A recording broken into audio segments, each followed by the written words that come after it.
with all of that backstory said, let's get into this. Resume. Oh, that's right. This is like all keyboard based. I was trying to use my mouse and butchered it. Okay. We are on save 10. Restore. So yeah, we are this guy who was just captured being a slave, dumped overboard because he was sick, and these guys just rescued us. So I gotta refresh myself. How do I play this? So I think Mbuta. So we're gonna talk to this guy. Let's look around first. So everything is keyboard based.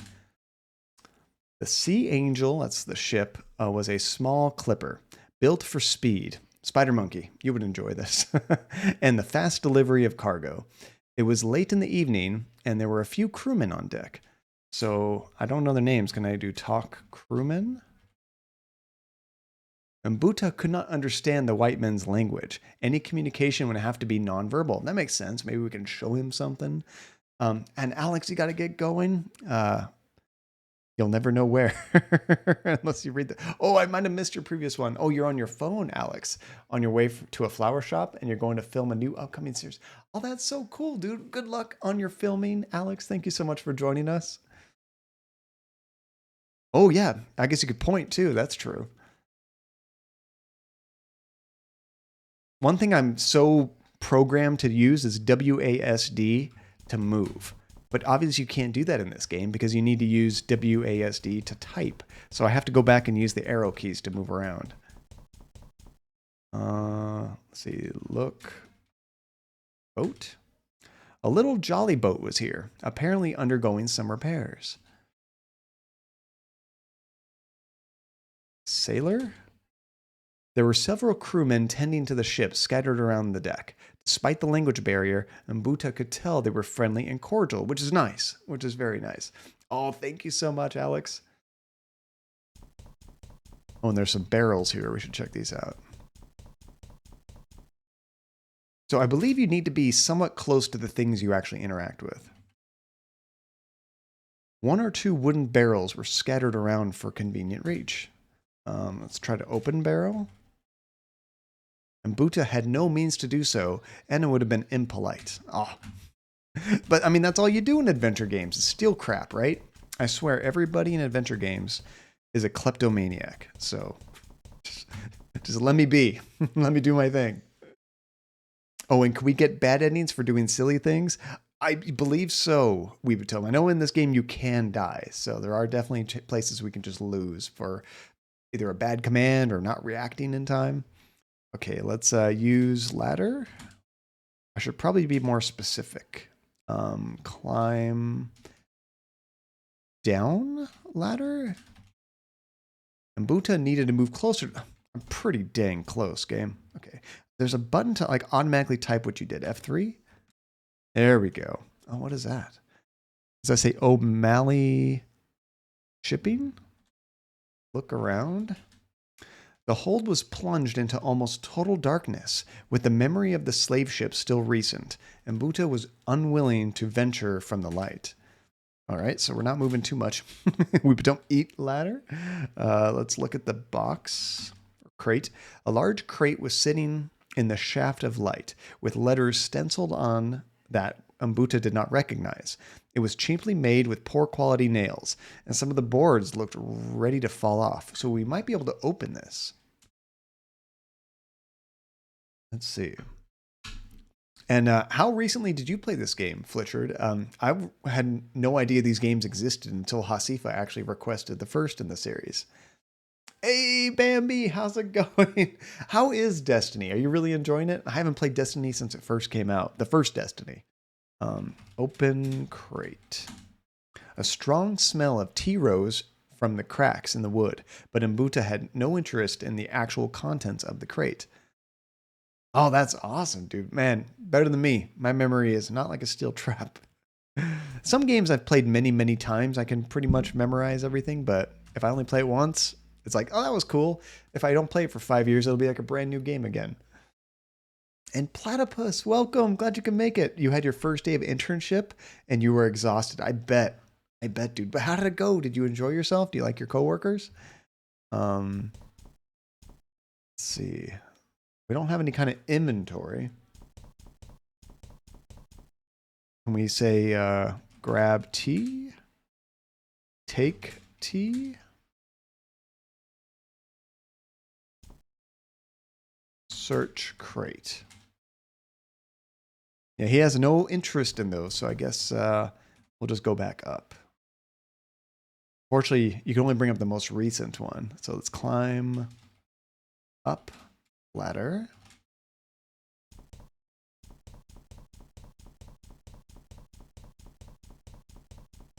Oh, that's right. And this is really clever when you mentioned that, Hasifa. As I try to look at my inventory, how could I, Trilby, the main character, not this guy, possibly have known what Mbuta was carrying that day? I love that. That's funny. Okay, let's see, point sailors. I'm not sure what you're trying to say.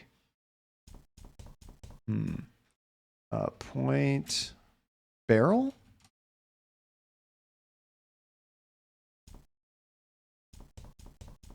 Let's wave sailor. Dang, can't wave. A lot of times the tricky part is just knowing which verbs you can use. Sometimes you can get real creative, but it doesn't like your idea, you know, or whichever exact term you're trying to use. Oh, I know, right? Weepatum? It might. You might actually have to put the noun in there.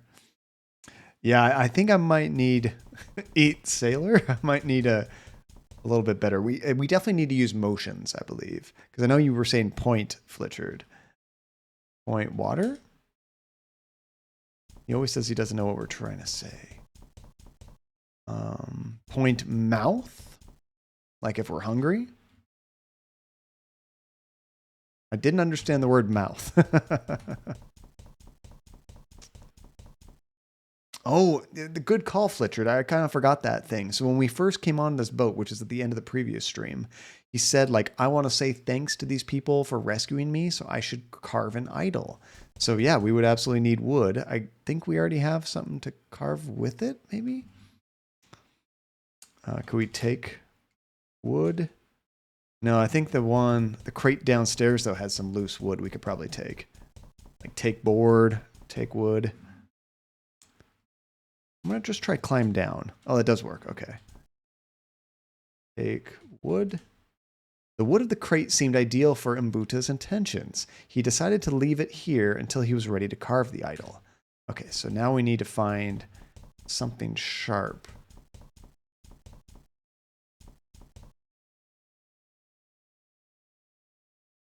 So we can't take the wood with us. There is a moon on the sky. Oh, it looks like she has like a hammer and chisel right here, maybe. Let's see. Point tool? I don't know what tool that is. All right there, laddie. Oh, I see. You want something to carve with. Here. Nice. The sailor handed Mbuta a sharp, almost brand new workman's chisel. Just bring it back when you're finished with it. Nice. Okay, now we can go down and actually do that. Kick her in the head. She hasn't done anything. I don't even know if it's a female. It's kind of hard to tell. It could just be a guy with a ponytail. Oh, and Bambi, what did you say up there? I saw you talk about the new Destiny season. Oh, you have 40 hours in the last 2 weeks. That's a part-time job, Bambi. That was me with Elden Ring. Although I've kind of slowed down. I haven't played a whole lot of Elden Ring lately. Because I was playing with Andy, but she kind of dropped out. So I'm just playing a little bit by myself here and there. Now let's try taking wood. Okay, use chisel. With the chisel and the wood of the crate, Mbuta could finally create his offering. There we go. After several hours, Mbuta was very pleased with the result. A fine rendition of his kingdom's god of fertility and good fortune. Good, it's not a cursed item, right? This sounds nice. It sounds nice. Oh, platypus. But did you play through, whatchamacallit, Elden Ring? Bloodborne was tough. That was really fun. I like that game. All that remained now was to return the chisel. Oh, you can also do make idol. That makes sense. Oh, wait. Do I need to take the idol? It's still here. Take idol. And Mbuta decided the idol was fine where it was. There was no need to move it. Oh, we're just going to leave it here. Okay. Climb up, and we'll give back. What the hell is going on here? What is that noise? Oh, dear God. Don't like that. 99. What timing? Oh! Oh, no! Are you kidding me? The vision faded, and I felt myself being hurled forcefully back into the present day. So yeah, that was our flashback scene when we touched the chisel in this artifact room. That gave us that. That tall, thin creature that, and we've seen visions of that creature thing before here. That black-clad ghoul. What was its significance to my predicament? Why did it appear again and again throughout history to spread death and horror? There was no connection to the idol shape or Mbuta's tribal deities. The tall man was no fertility god. It must have been connected to the wood of that crate somehow. Let's see. And hearts. It depends on the enchantment. You know that objects need a spell in order for the item to work. Like if you wanted a talisman to offer protection, then you need to put a protective properties on the talisman. I've seen them do that in games and stuff. Yeah. I don't know anything about idols. And the game accepts several synonyms for prince: tall man, thin man, monster, demon. Was this before Slender Man? He kind of reminds me of Slender Man. There had been a name on the crate, and Buta hadn't been able to read it. But I, looking through his eyes, had O'Malley Shipping. Could the owner have been an ancestor of Shiobahan? Is that right? Or Shobahan? It was a flimsy possibility, but at that point, my only lead. I resolved to discuss this with Shobahan at the earliest opportunity. It kind of does a little bit Weebitome, as much as like, you know, kind of the simpler graphics can do. Definitely has some good surprises. That's what I thought, Platypus. That's how I was first pronouncing it, but I got corrected. So I don't know. Different ways of doing it, right? Because yeah, I had a coworker with the same name, and she always pronounced it Siobhan. So we didn't actually continue exploring this place. Let's look around a bit more. Oh, let's save it, actually. That might be the best idea.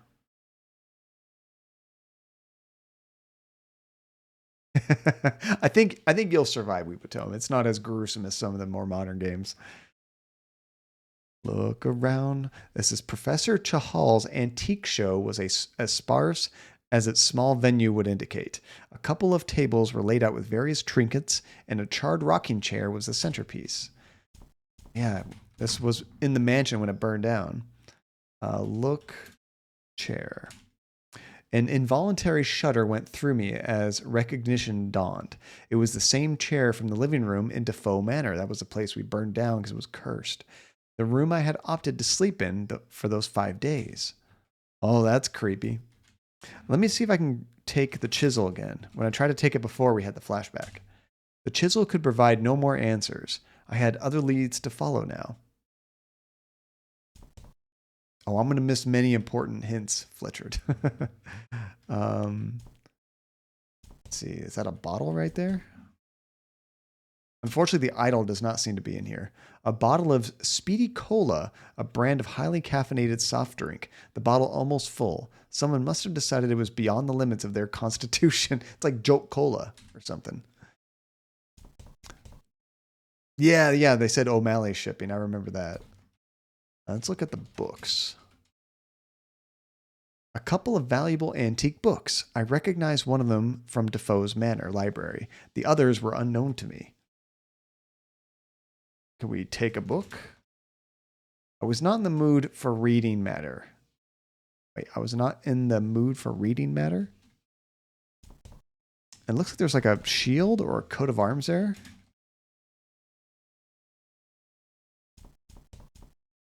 There's like another bottle over here. Yeah, I bet that would kill you. And 99, you've gotten further in Danganronpa 3 and you're questioning Relentless's choice of favorite character? Oh no. Oh no, I think that note is new, Fletchard. Let's look at the bottle again. Wait, is that? Oh, that's the same bottle we saw over here. Okay. Or maybe that's the only bottle. I was trying to look at the bottle right over here. Look like there's like a picture on the north. Oh, those are the same pictures we saw earlier. I thought that was a frame right there. What are those? That might be everything we needed in here, actually. Let's, rather than drink the soda, let's try to take it. Take bottle. I took the drink with me. Something told me it would come in useful. See? Adventure game. We got to be a kleptomaniac. Let's look at this note. I wasn't close enough. What? I recognize it as being from the same source as the one from under the painting in the lobby. Victim 4, the slave. Here we go. Here's some backstory. The fourth man who desired judgment was the slave, who had not been brought for Horn's message, and who tormented the wood that was the prince's soul, there's that prince again, with a sharpened blade. The prince came to him, and he struck the slave down, and he knew the name of the king. And the prince said, "Not one of your household shall I leave alive, slave, for thrice now I have brought my warning, and any who still fail to heed shall be named as fool and judged most unworthy in our sight." I feel like we're reading Bible verses as we read that. I know, just because it's some wood? Oh my goodness. Yeah, I don't think that idol caused that, but I don't know. And maybe the shield came from a noble family or royal family whose ancestors colonized the area. There's an idea, Hearts. Yeah, what else would that be? Coat of arms? Look at coat of arms. Stare blankly. That's not it. Yeah, I'm trying to remember who O'Malley was, Fletchard. I know we've heard the name before. I don't know if it was the hotel owner. I don't think it was the collector guy, but honestly, I can't remember exactly who that was. Okay, let's open door. Hey, here's the... oh, it's you, Terry. This is the guy that had the idol. I thought you must have been the serving staff at last. Is he waiting for food? What was this guy's name? Abed? Something like that? I needed... Oh, yeah, we have to talk to him about something. I think it's Abed. Ask him about... Mbota? And I can't spell all these things. Maybe that's not how you spell that. Ask him about slave. How about that? No. Ask him about O'Malley. Where's Siobhan? She said she was going to get a drink. I keep telling her it's not right for a girl her age to drink so much. But what do I know about young people today? No, you're probably right. You're probably right. That's not what I was... Oh, Siobhan O'Malley. There we go. Let's see. Talk about... Bottle? That weird cola? That was hardly a relevant discussion point. Dang it. What other things do we discover in that last scene we might need to talk to him about? I guess we could ask him about the idol again. Because we went in that room and it wasn't there. And we also know it's not in the safe, but he doesn't know we actually hacked the safe. The idol. Where is it, Professor? I'm sure I've already told you. As far as I know, it's in the safe in the hotel office. Yeah, about that. I bit my tongue before letting slip to the professor that the safe was empty. There was no way I could have explained my knowing that except by admitting I had cracked it open. Dang it. Oh, that's tricky. Not sure if there's anything else we need to talk to him about. Oh, wait, he's asking about staff, right? Talk about staff? He's asking about service? Like he was waiting for people to serve him? Like food? Nothing? This hotel's pretty empty, Weepatome. And there's supposed to be some kind of like special thing going on this weekend at this hotel. Bathroom looks pretty normal. Nothing creepy there. Let's see what else has changed since we had that flashback. This room again. Oh, yeah, there she is. Have you seen any of the hotel staff anywhere? Afraid not. Perhaps they go to bed early in these parts. Here's Siobhan. Oh, that's pretty cool, Flitchard. It's like if you need to get back there for like, puzzle reasons. Talk about Abed. I didn't think that would be relevant to the discussion. Oh, okay. Talk about idol. Talk about bottle. Drinks. She's been drinking too much. I didn't drink. There was no bartender. I couldn't reach the bottles. So many things stood in the way of me completing that request. Am I not talking?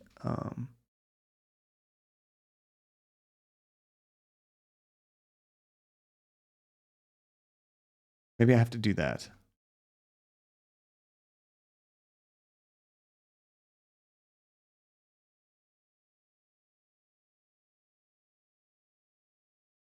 What does she want to talk about?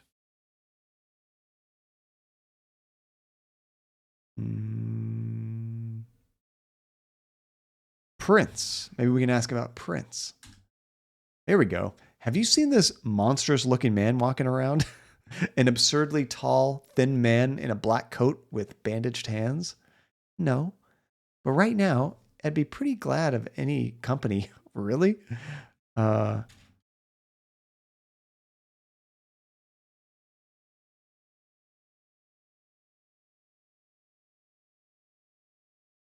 you spell that?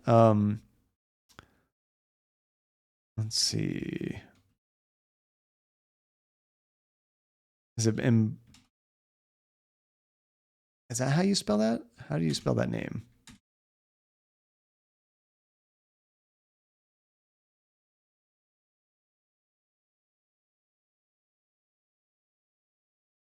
There we go. How are you, Siobhan? Quite all right. And how are you? I could be better. Actually, maybe we need to talk to Abed about the tall man, Prince.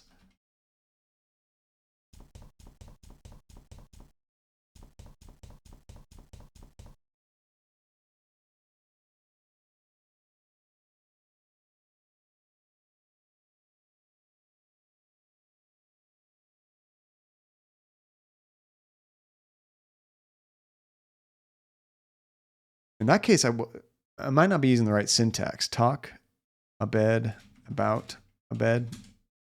There we go. Abed, how are you doing? I'm a little bit hungry, but otherwise fine. Why? You really haven't seen any of it? Strange visions, the hotel changing? Terry, perhaps you should go and have a lie down.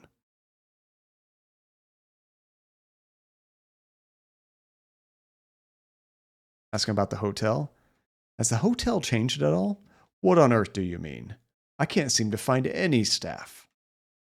But the building changed physically, become older, dirtier? Terry, I am becoming very concerned about you now. Have you been drinking? I guess we could ask him about drinking. No. But we can ask Siobhan about the hotel. Ask him about better things. What about unicorns?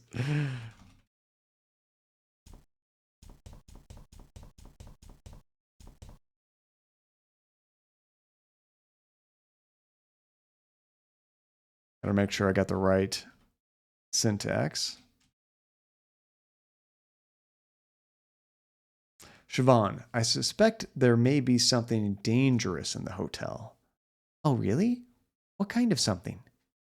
I can't really explain it, but I think we should get out of here. Easier said than done. Every path I try to take through the forest leads back to the hotel. Oh, it became quite infuriating after a while. She's already tried to leave. Don't you think that's a little bit strange? I don't know. There was a forest near my house as a kid, and that seemed to do the same thing. It's kind of like how when you were young, you could get lost in your parents' bed, you know? Things will seem clearer in the morning. Sure they will, if you've lasted that long. Um, let's ask her about the forest.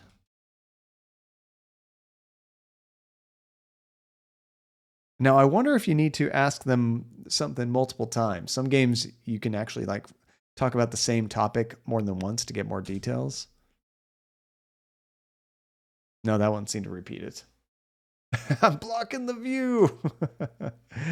And Jada, what's up, Jada? You just punched in the leg today at school and someone was right behind you and you did not know.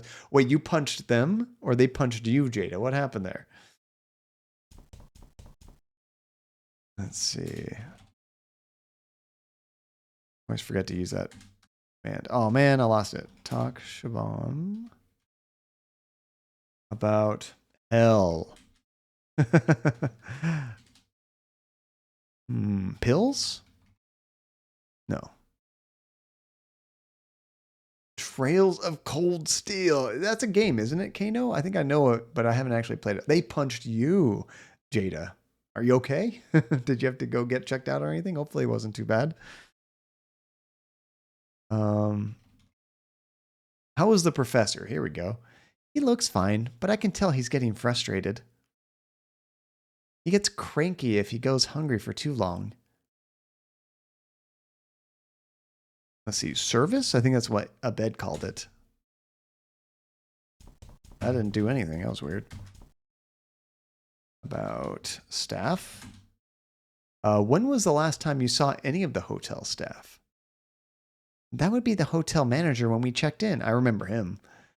You don't think they could have abandoned us, do you? I think it could be worse than that. I can tell something is really stressing you out. You need to relax. They keep saying that.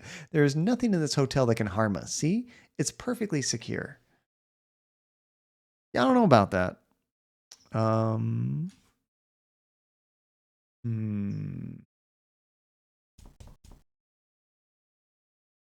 really thought I was going to be able to ask her about drinking or drinking too much.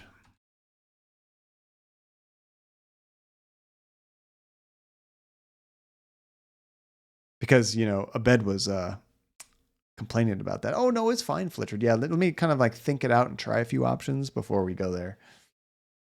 This isn't secure at all, is it, Weepato? Oh, nice, Kano. How many games are there in that? It's like an adventure game, isn't it? Now, there are other ways of calling them prints, but I'm guessing it's always the same thing. Yeah.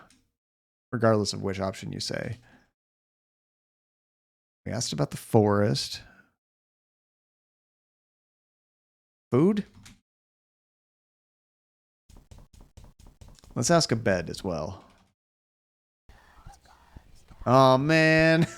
Now we're in hell again. Now, I think that's just like based on a timer. Oh, there's 4 of them, Kano. I had no idea. It's been around for a long time, hasn't it? Okay, we still can't go in there. We can go in this door. We went in here before, but... Let me take... Oh, there's like scratches on the floor. Look. Floor? Misspelled floor. It had probably once been a dining room. Judging by the number of tables, there were a total of 4 exits to the adjoining rooms. Look at scratches. I guess we can't look at what's on the floor.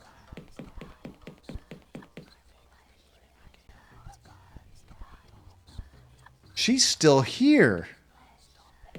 And look at this painting right here. There's a painting of the prince right here. The left poster was some kind of portrait of the strange masked figure I had glimpsed in the hotel. The middle poster was blank. The third was smashed.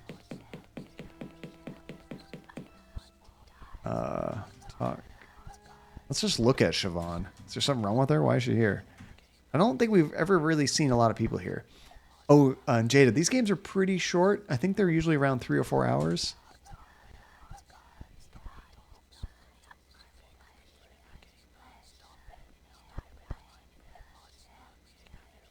Oh, she's not actually here. I think you might be right, Fletcher. This might be a glitch. I couldn't talk to her. I was like, oh, that's weird. Is that part of this?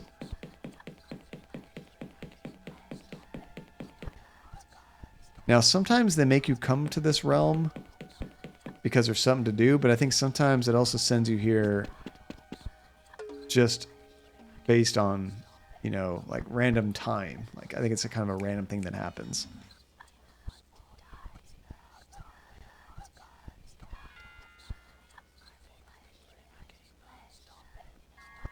The two heads on the right were decayed down to their skulls, but the one on the left was very much fresh, its features made unfamiliar by the torment it had undergone. Can I take one of these? Take head. I was loath to even go near them. Okay, we cannot take the heads. I like how it just says Cluboni Hell at the top there.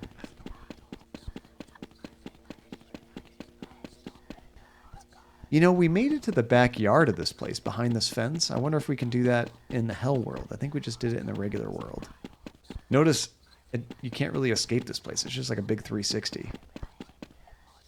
Yes, yeah, I know you can take a pill, but I wonder if they sent me here for a reason? Like if I need to find something here. Did we check this room in hell mode?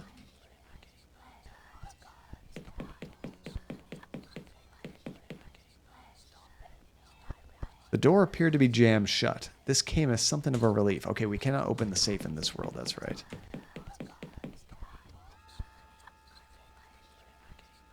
Oops, wasn't quite close enough. Oh, there's an idea, Flitchard. Yeah, I guess you can definitely go into any room now that we have the tools to go back and forth, right?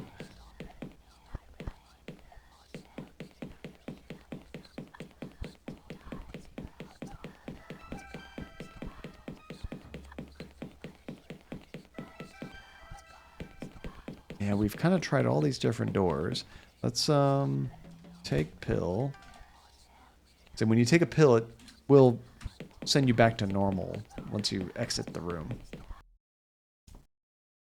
So now we're back to normal. Yeah, we can try. Is this it? I think we unlocked this door. Yeah. So now if we drink soda, I took a swig of the beverage. I could almost feel the caffeine starting to heat up my brain. Now, if it's going to automatically send me into the hell world, when I exit this area, we should get that, right? Oh, yeah. See, I don't think we've been here in the hell world. What is this thing? Like an altar? Look, altar? Blood was pooled on top of the altar, evidence of blasphemous rituals that had taken place here. An odd occult symbol was carved into the surface. 4 equilateral triangles arranged into a star, contained within a single large circle. That's not good. No, I don't think we can, like, leave this area. I think this is it. Although there is a blood stain kind of going down this way. We can't follow it. Look around real quick. Absolutely no grass or plant life remained in the yard. The floor was well trodden and muddy, bloody splatters marking a trail of some kind. Marking a trail to some kind of sacrificial altar. Oh yeah, and you can't escape here. That's right, because there's no ladder.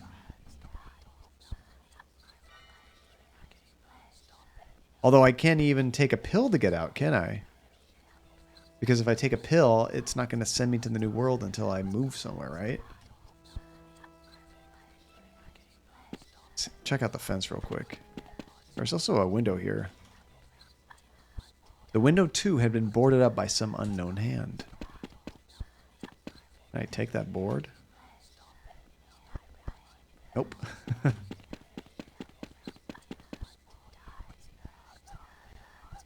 The tall, broken wooden fence enclosed the entire yard. Some poor creature must have injured itself at some point, perhaps in a desperate escape attempt. Yeah, you can see the blood on the top there.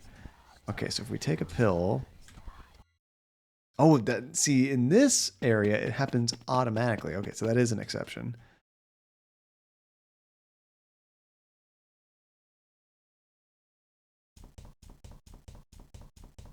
Now, he told us we should go rest. Maybe that's what the game actually wants us to do. Let's, I think we're in 2C. Let's see if we can actually rest.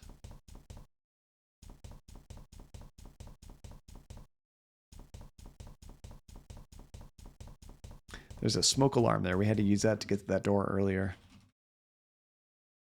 It hurts? The hell?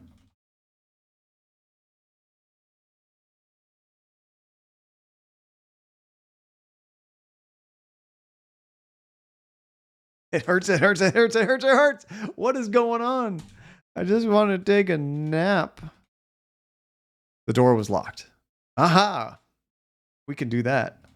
Unlock door. Lock pick door.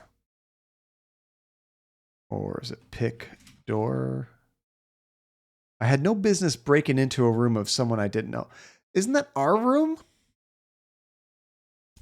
Maybe we're really not supposed to go there. Is that a fun Easter egg? That's cool. Oh, 3C. Thank you, Hasifa. Okay. It's been a while. It's been a while. Maybe they were in one of the rooms on floor 2, I think. That's when we visited a bed. I had the letter right, not the floor. Ah, we can go in here.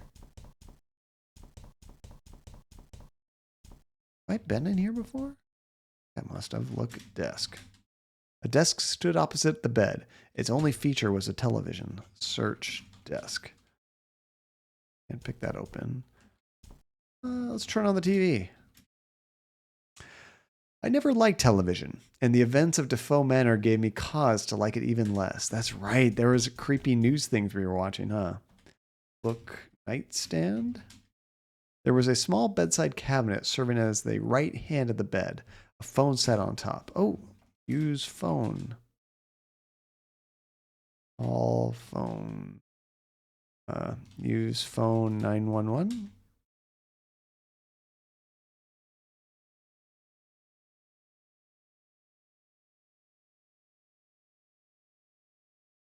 Dang.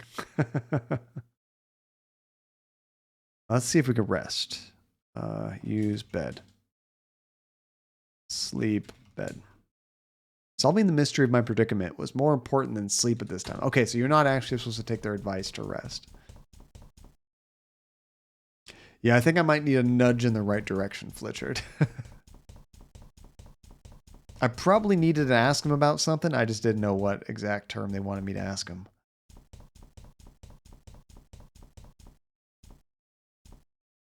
You know, Kano, you were talking about like those subliminal noises. I think the most effective weird noises I've heard in a video game was playing Hellblade Senua's Sacrifice with headphones on.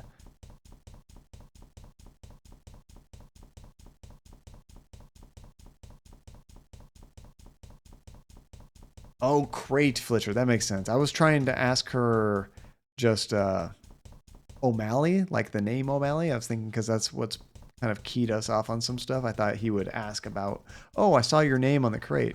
Oh, man. But that didn't happen. Instead, he just asked about her. I should have rephrased it as crate.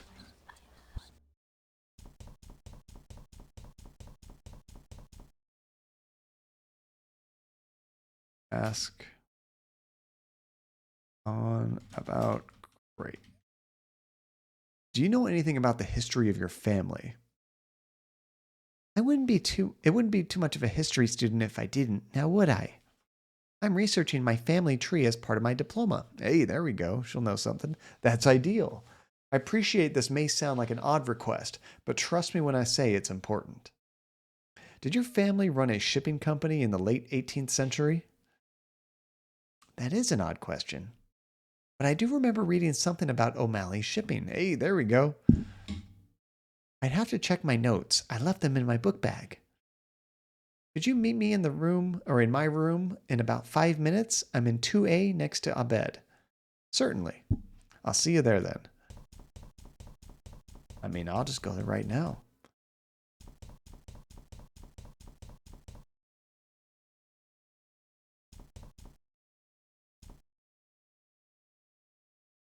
was weird. The door was locked behind me. Actually, before we go there, let's see if anything changed here. Oh, is now a good save time? I know in these games it is smart to save often. Luckily, it's so quick and easy to save it.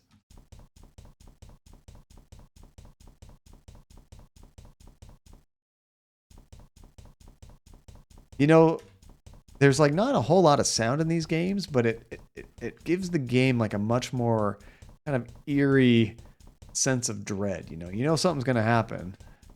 You just don't know when, and the quietness almost makes it even more terrifying. It's so weird. Floor 2 is actually rooms 1, and floor 3 is rooms 2. Usually, like 1 is reserved for ground floor. Let's see if she's in here. Open door.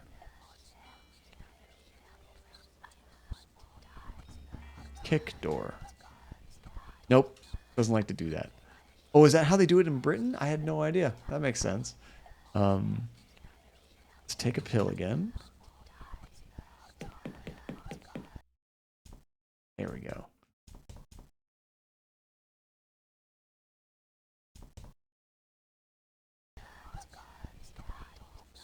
What the hell? So if you missed it, this is actually a scene from the previous game. Oh my gosh. Come in, please. You have the papers? Must you always get right down to business?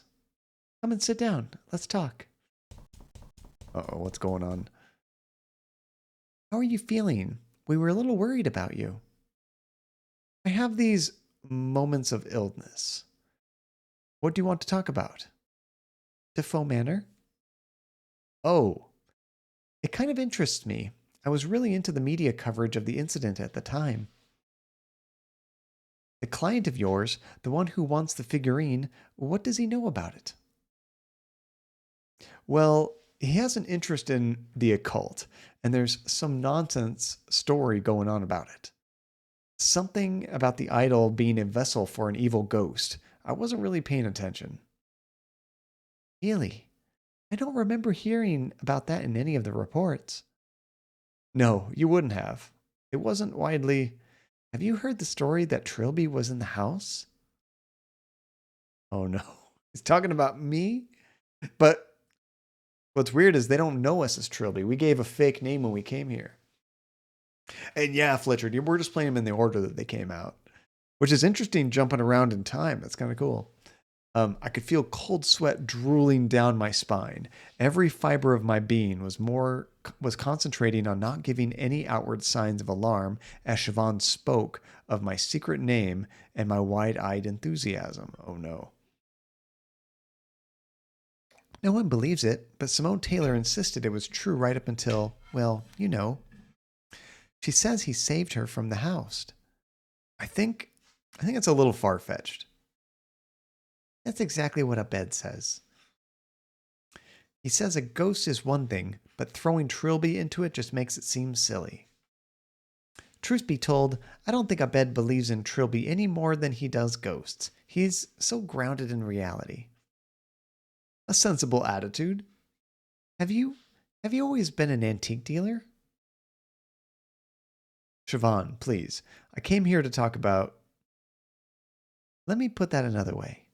Have you ever been an antique dealer? Ah, she knows. I knew it. The outfit, the hat, Terry Railby. You're him. You were in the Defoe Manor, and now you've come here to finish off the ghost. Siobhan, I always knew there was something else. In this world, that there was something better, more glamorous, just below the surface. Will you take me with you? Listen to me. There's nothing glamorous about what I do. I live in the shadows that threaten to consume me every single day. And if you pursue this any further, you're going to walk straight into one. What are you talking about? There is something extremely dangerous in the hotel. I don't know what it is, but... 2-8... Oh crap, there he is! Run! Oh no, I fell.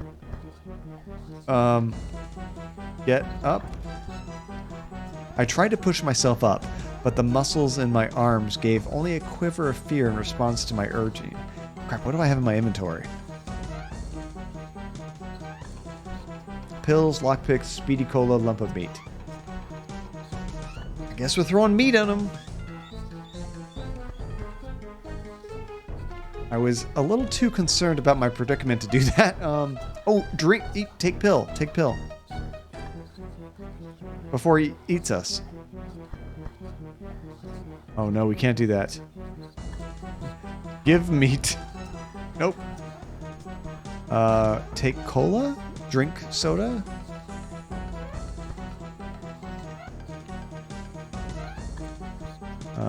Kick Prince. Boom! Oh no!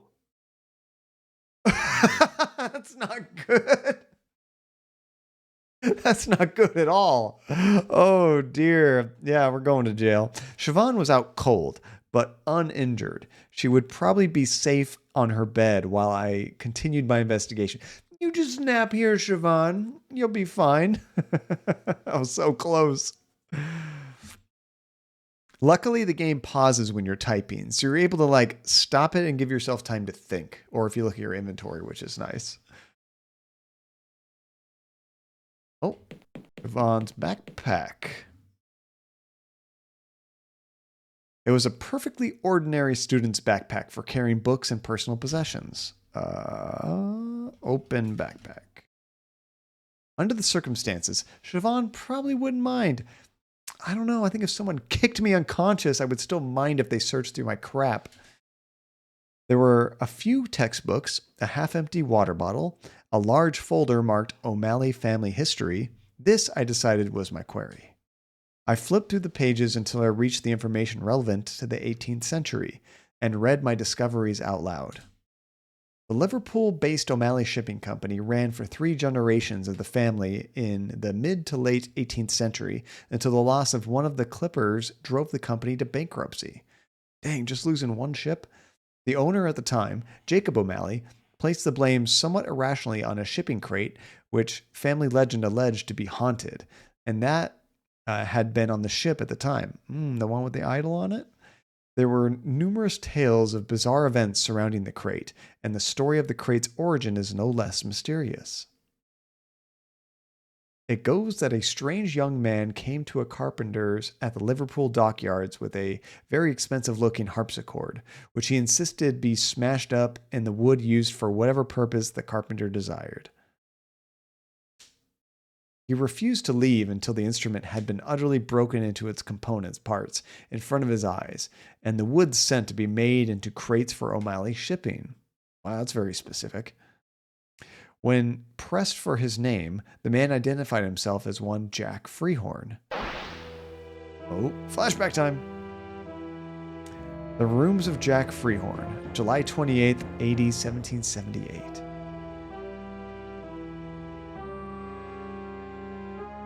So, what trifle have you been wasting your father's money on now, Jack? What does it look like? It looks like a virginal. A harpsichord, actually, in the Flemish style. Quite old, quite expensive. Well, I suppose I should be grateful that something is distracting you from the occult for once. I fear you may be speaking too soon, my friend. Oh God, I should have known. You and your silly obsession. Isn't it his dad? So what devilry inhabits this magnificent instrument? The instrument as a whole is for the most part untainted by the eternal realm, or ethereal realm. But it's, oh, I missed that. Unusually, they have been carved from centuries old English oak. And that's the interesting part. I will not be disheartened by that sharp tongue of yours. The wood has gone through many incarnations before being incorporated into the device. Items of furniture, building material, in fact, just over 200 years ago, it was part of a wall. A wall of a certain inn in a well-traveled road in Wales. The unicorn? I'm so pleased you remember. I could hardly forget it, the way you have been obsessing quite heartily over it of late. Your correspondence persisting your filling your head with rubbish about ghosts and demons. I count myself very lucky to have tracked down even a small piece of that hostelry. I know I've already told you some of the wonderful stories attached to it. And this instrument has had its fair share of mysterious happenings. The usual batch of strange noises, sudden madness, and inexplicable deaths.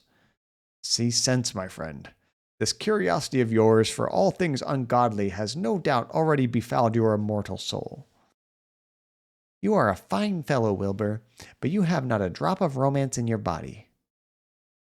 Now, stop browbeating me for inquiring mind and let us take dinner. We're going to see what all this bad stuff happens. Is it a good one, Flitchard? You know, I bet there's probably a video out there that has like a compilation of all the deaths, because I've probably missed many deaths throughout the game. I'll have to check that out just to see all the different outcomes. That night, Jack was stirred from his bed by the sound of music emanating from his new instrument. Oh, that's terrifying. His first thought was anger, mostly because the harpsichord was an antique and never intended to be played. But then he listened to the haunting, melancholy tune and felt his stomach roll inexplicably with fear. Who's down there? Wilbur, is that you? Oh, I didn't mean just this game, though, Flitchard. I meant like the whole series. Like, because we played 2 games up to this point, I bet there's even more deaths that I've missed.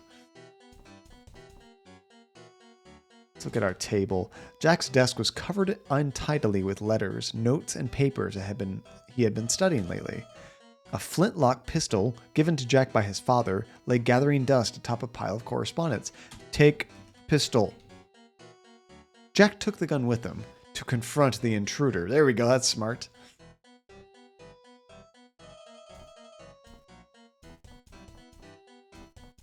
Can we just walk down, or do I have to use a command? Oh, you can't. Shoot, Prince. Let's blast him. You won't take me, demon.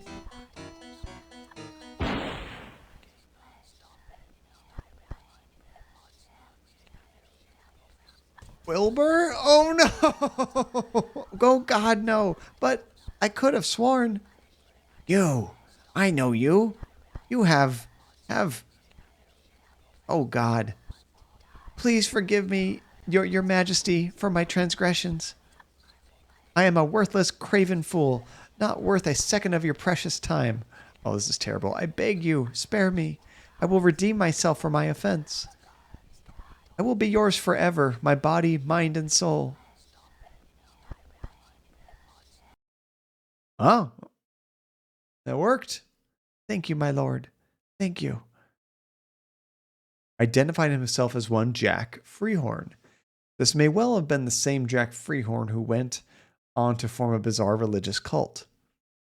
A depraved group of paganist worshippers who were spoken of with much derision by conventional society.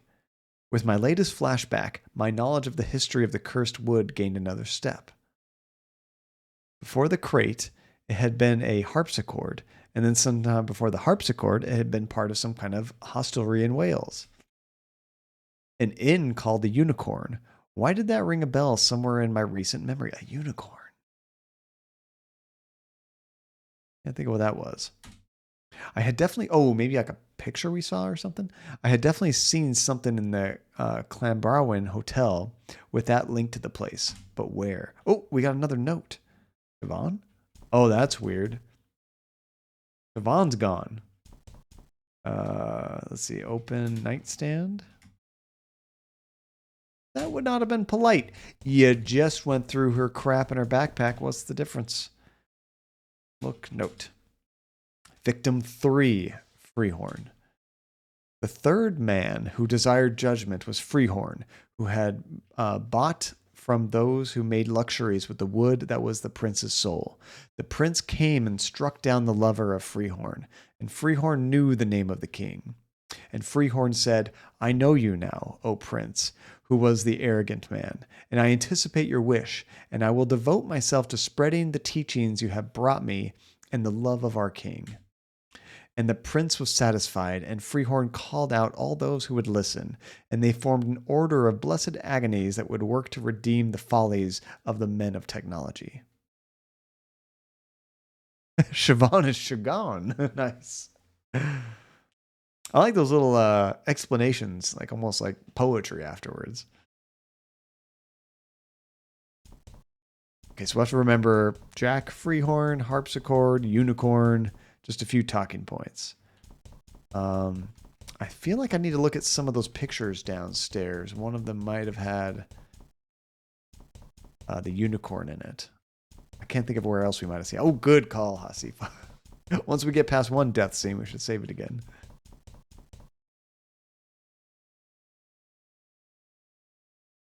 There we go. It's interesting. You can use your mouse. There we go again. In your... I took another pill and waited for the anxiety to lift, but it did not. Oh no. To my unending concern, I realized that the decay of the alternate hotel had spread either to me or the pills, and they no longer worked. I had to find a way to restore their effect, or at least another method of calming myself. So we need another way to, like, chill out.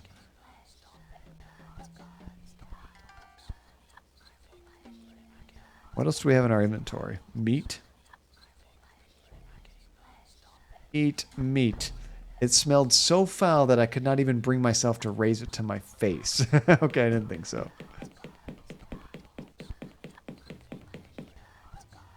From somewhere to the west, I heard the familiar sound of a door being unlocked. Oh, west. All right, camera's reversed this way. Oh, I totally understand, Flitcher. Yeah, there's a lot of games we play that have, different possibilities, branching paths, but just from a completionist standpoint, I don't usually 100% games. So usually we do one playthrough, and that's kind of my experience. But I do often like to go to, Lankman, go to YouTube and like see everything. But not necessarily play through the game over and over just to experience it. Can we open this door now? Oh, we can get in here. Let's look around.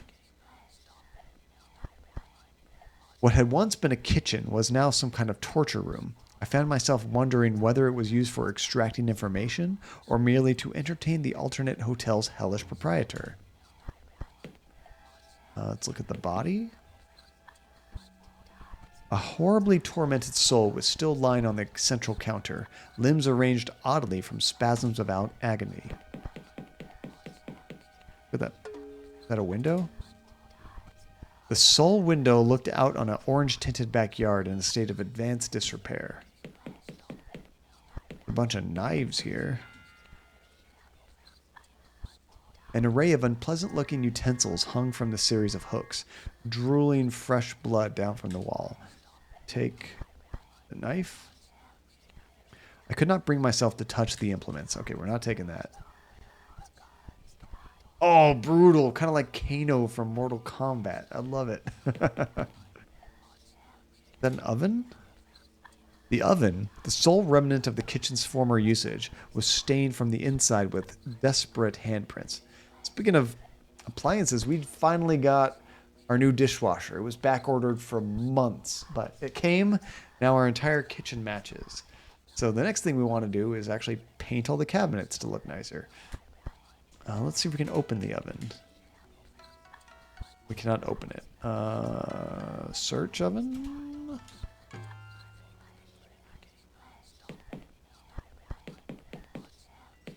Looks like there's something on the floor, but I can't quite tell you what that is. And bad timing for that connection. What do you mean, Fletchard? Is this a door I need to open? Looks like it's like broken already. Oh, we do. What is that? Oh god! Oh god! Were those rats? Were those spiders? What was that? This concludes the text of the notes found in the Clanbrowen. Oh, at the time of writing, Trilby remains missing in action. Oh my gosh, that was so quick. Thank you guys for reminding me to save it. I want to look around because I couldn't tell if those were supposed to be spiders or what. Yeah, I bet with these games, if you know what you're doing, you could like speedrun it so fast. Now, Lankman was the hotel proprietor, right? Like the front desk guy we first met, I think. It's been a long time since we've seen him. There is nothing in here to pick up. We'll just go straight here. That reminds me of King's Quest, Flitchard. Whenever you died in King's Quest... Oh, our contact. That's right, who we met at the very beginning. We weren't really happy to see him here. In King's Quest, when you died, they always gave you a really funny pun talking about your death. The grimy cellar had been abandoned for some time. A large section of the floor was worn away. The worn-down area had been conquered by a swarm of greasy black beetles. Ooh. Oh, you know what? I bet we can use our meat to distract the beetles. Give beetles meat. I sense that the insects were probably dangerous, and as such should not be physically touched. Oh, how about throw meat? There we go. How much time did that buy me? Look. Bones? At least 2 individuals had met with sticky ends down here. One of them had been almost completely picked clean by the beetles. The other I noticed was heavily decayed except for its hand, which was fresh and pink. I wondered if this had something to do with the puddle of water that was lying in. Okay, we're probably supposed to take the hand, maybe? I doubted I could have taken that with me. Look, body.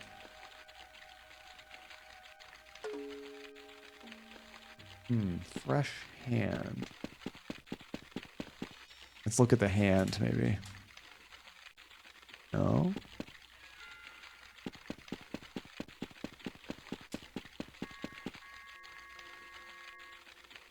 Look at the puddle. In the far corner of the room was a puddle of water created by drips from above.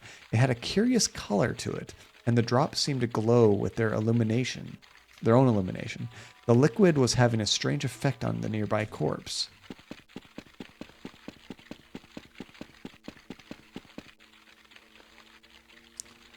Oh, nice, Forsaken. That sounds good. I love a really good burrito. So the water's doing something to keep the corpse. Oh, it's talking about this puddle right here. Okay.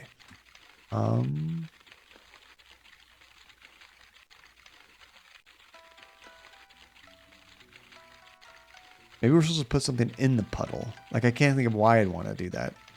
Oh, move corpse, maybe? Uh-oh.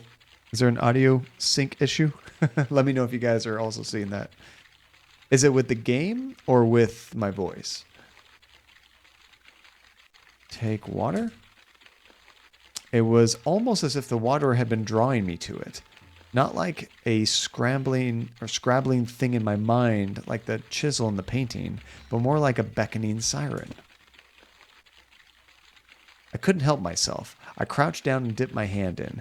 It felt uncommonly refreshing, and brought an amount up to my lips, and unhygienic surroundings forgotten.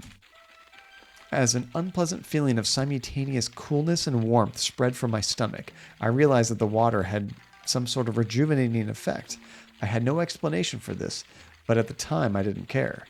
I was beginning to feel in the back of my mind the familiar tickling sensation that indicated a reality shift. So I swiftly scooped up a few drops of the liquid into my pill bottle, shaking it through the remaining pills. Ah, that's going to make the pills more potent, so maybe they'll get us out of this hellscape, right? Cask of Boom, how are you doing, dude? What you been up to? Long time no see. I appreciate it. Oh yeah, that duck is right back here. Nice. Okay, so now we can probably take our pills again to go back and forth. 60 hours a week. Oh my Lord, dude, that sucks. I'm sorry to hear that. That's rough. Please tell me you get overtime. Okay, so let's look at these boxes. What is down here? A small selection of storage boxes, no doubt full of useless trinkets. were the only furniture. Can we open a box?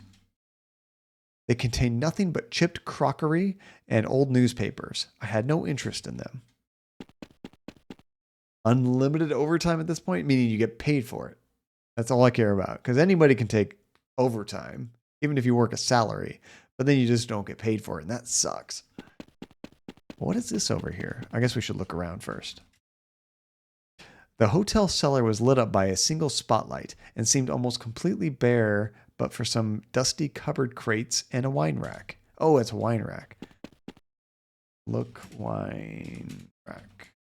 The wine rack was severely understocked. The hotelier had no doubt been meaning to refill it. Only one bottle remained, a dusty green one. Take bottle. Look, bottle. It was a recent vintage, but a not unpleasant one. I would think we'd want to take that so, we can give it to Siobhan after knocking her out. She does like to drink.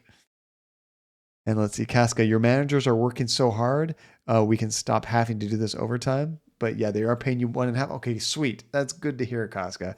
At least you're getting paid for your extra time because, man, that makes life miserable doing 60-hour weeks. I rarely have to do that. I'm very lucky.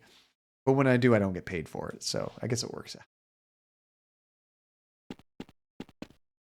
Let's see. Take wine? No? Okay. Let's look at these boxes.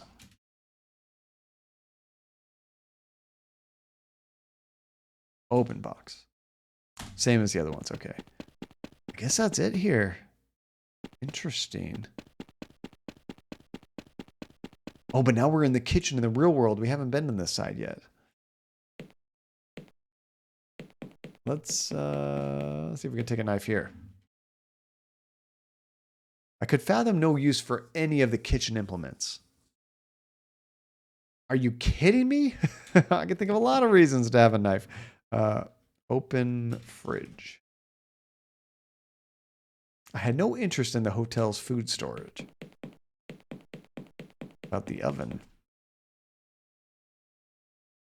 Nothing was being cooked. The ovens were switched off and free of grime. Let's just look around. The hotel kitchen was deserted and completely sterile. Whatever had happened to the staff had happened before they had started preparing dinner.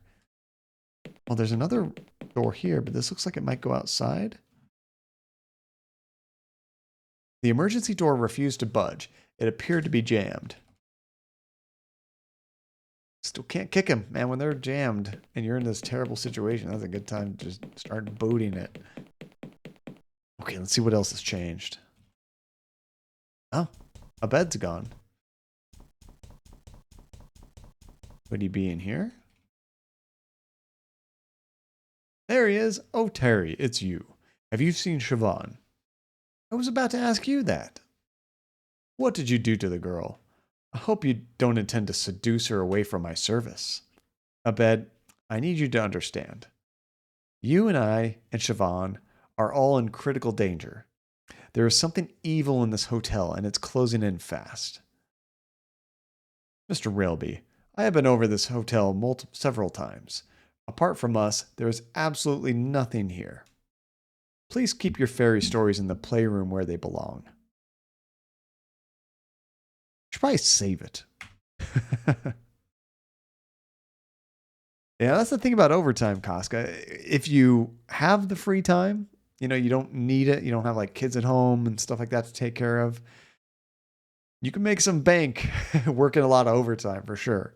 But it becomes less and less appealing, of course, when you get more settled and you're busy all the time with stuff going on. I know when I first started at my job, I traveled all the time.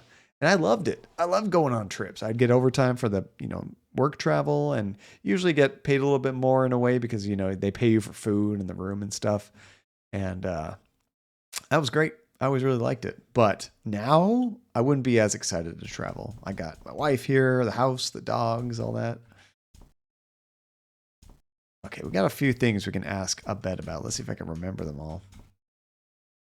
Talk Abed about... Is that Freehorn? I thought that was the name.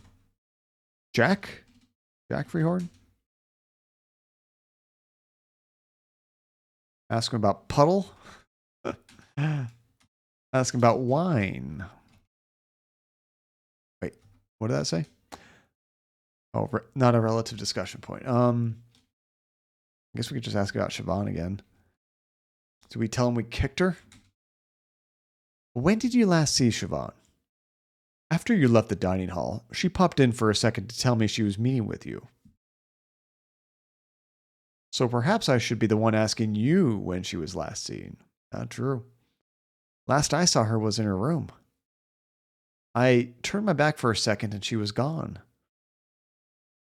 She's a willful girl, all right. No doubt she's gone on another one of her forest explorations. Oh, I guess we haven't asked him about the crate, right? He doesn't care about that. What else do we see in that flashback? We've already asked him about the prince, I believe.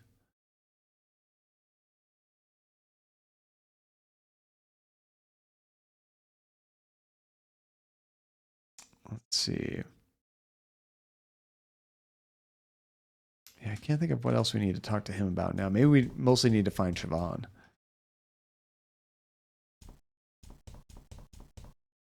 She could be outside. I guess we could check that first.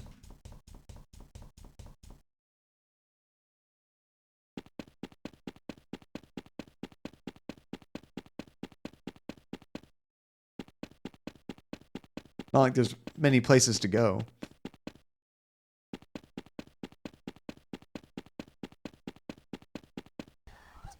And we're in hell.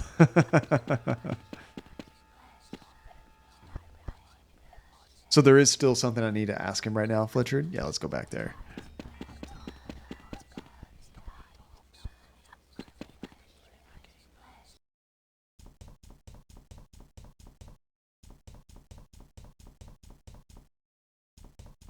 Let's see. What would I need to talk to him about? Maybe like the wood from the idol and how it was different things.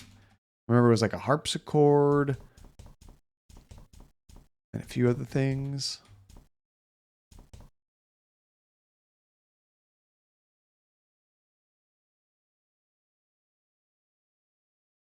There we go. Why isn't the idol from the manor on display, Professor? Oh, that ugly thing? Do you even have to ask? I only brought it with me because Siobhan insisted. She filled herself with all sorts of nonsense about what happened in Defoe Manor. And she was convinced that the little trinket was the same one spoken of in the papers in the account by that tailor woman. We ask her about that person? No.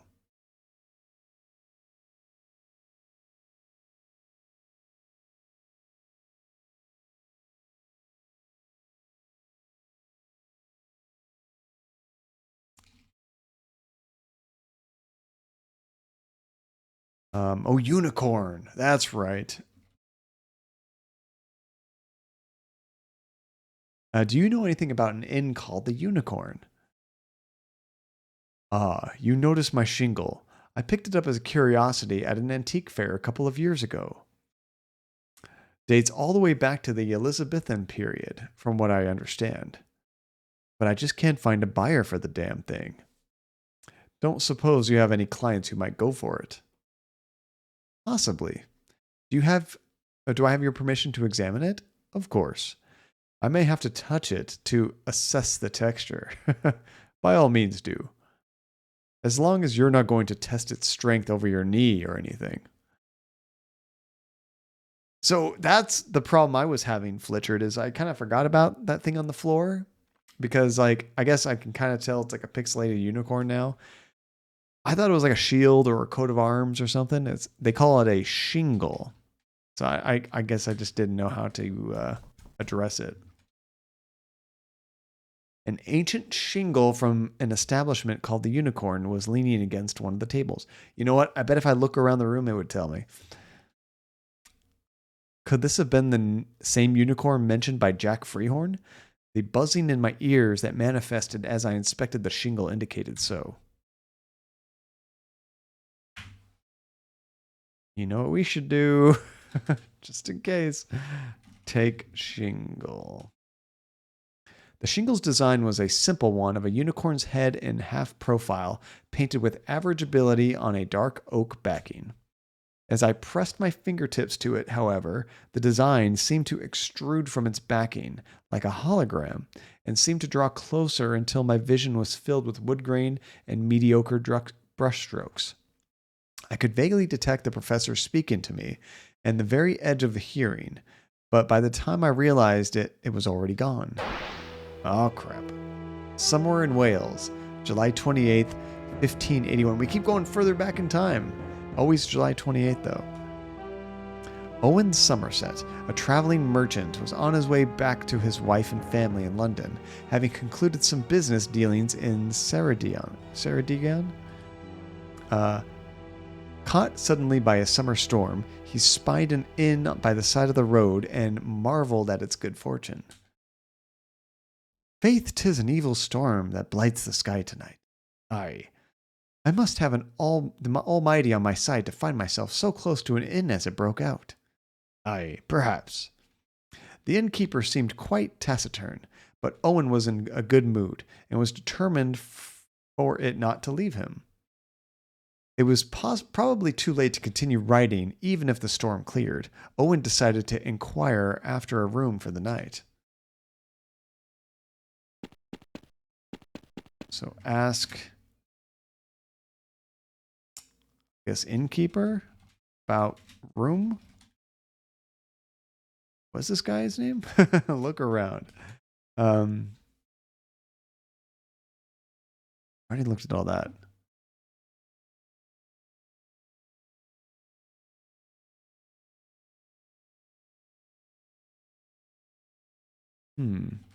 Talk about inn?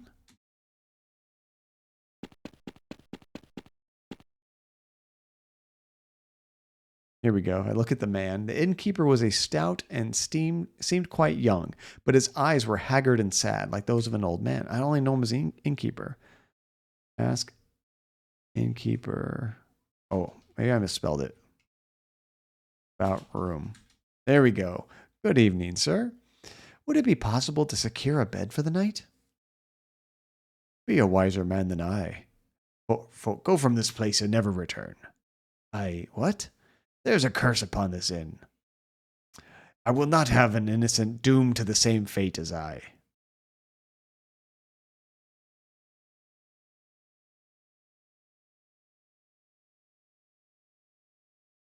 Let's ask him about the curse.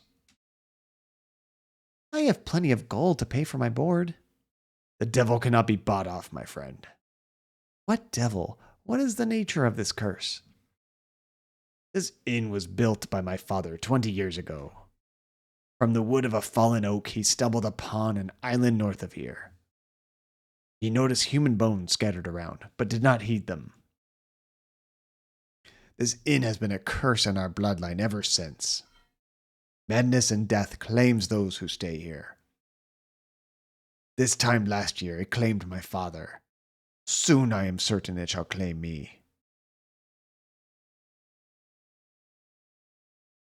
Ask him about his father? So why do you remain? I do not believe in fleeing from the mistakes of the past.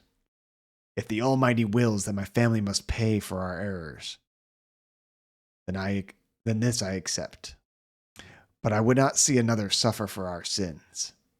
Leave now before the shadows take you.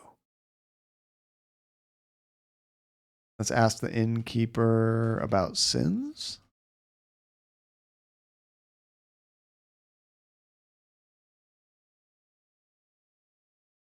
Sir, I have little patience for fables, and even less for writing after sundown in the middle of a downpour. Lend me a room, and I shall take the responsibility for my own well-being. You will insist? Not only will I insist, I will pay whatever the price you ask. Go then, take the upstairs room. And if you remain by the morn, you shall pay nothing at all. Wow, it's free. Nice. So I'm guessing we just go this way and go upstairs.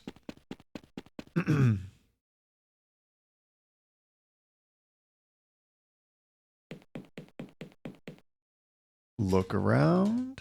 The guest room of the unicorn was a little bare and quite functional. 2 beds and a dresser were the only furniture, and a set of stairs was the only exit.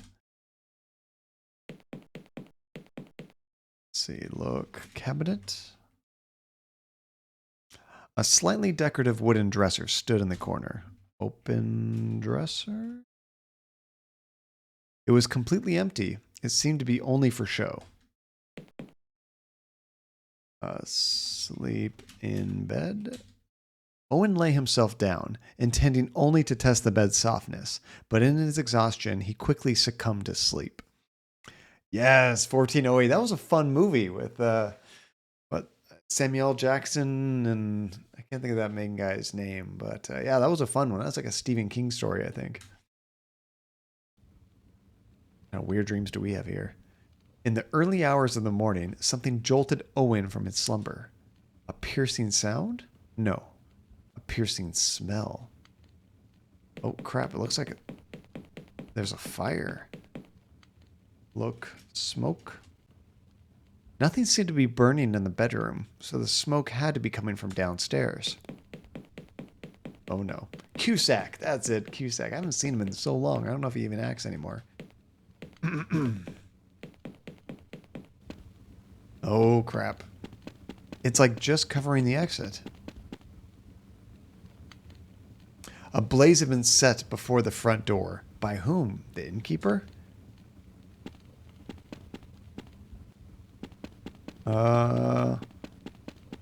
Is there water back here?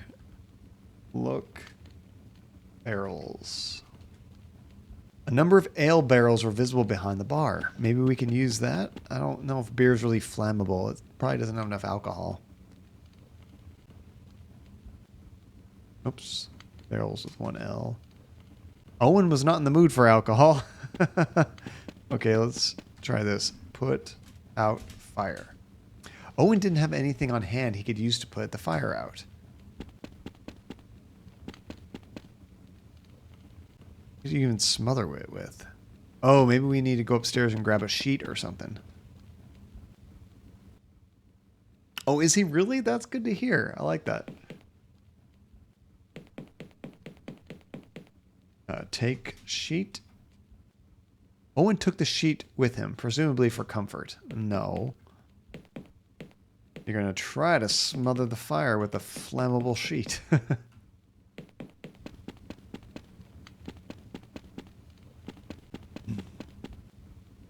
Put out fire. Nice. What in God's name?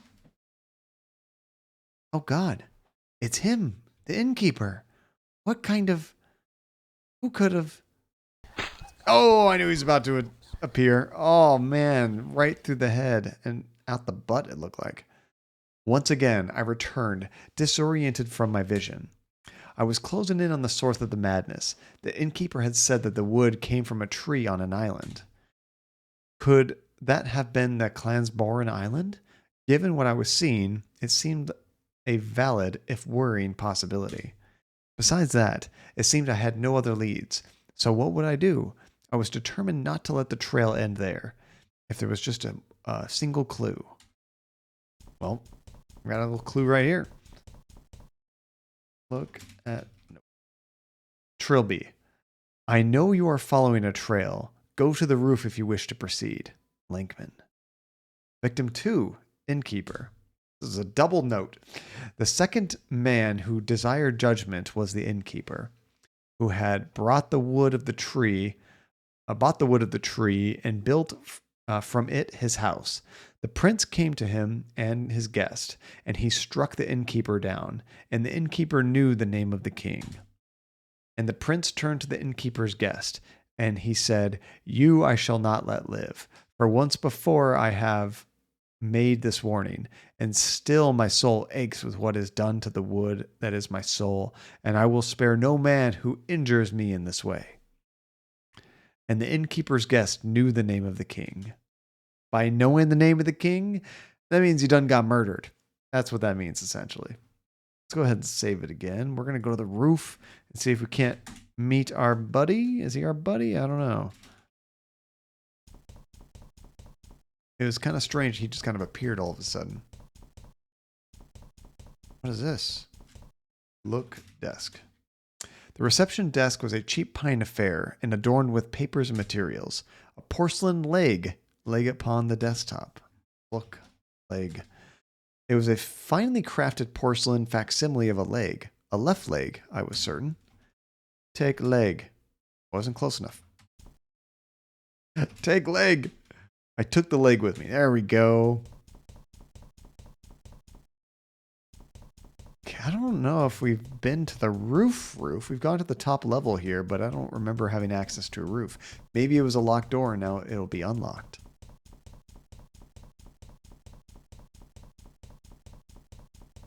Dun, dun, dun, dun, dun, dun, dun.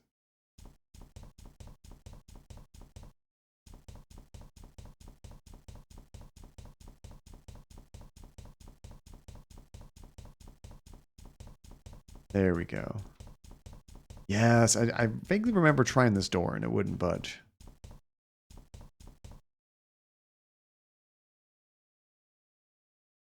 The door was either stuck or locked. Use leg. I don't think the leg is a key. Lock, pick, door. Or is it just pick door? After several minutes, I was pretty sure I had succeeded in picking the lock, but the door still refused to open. Okay, now we did this before. Force door open. Oh, still can't do that. So we got a left leg, soda, pills, lock picks. We'll have to do some. Oh, wait. What if we need to drink the soda and then we can get out there? I took a swig from the beverage. I could almost feel the caffeine starting to heat up my brain. We need to leave and come back.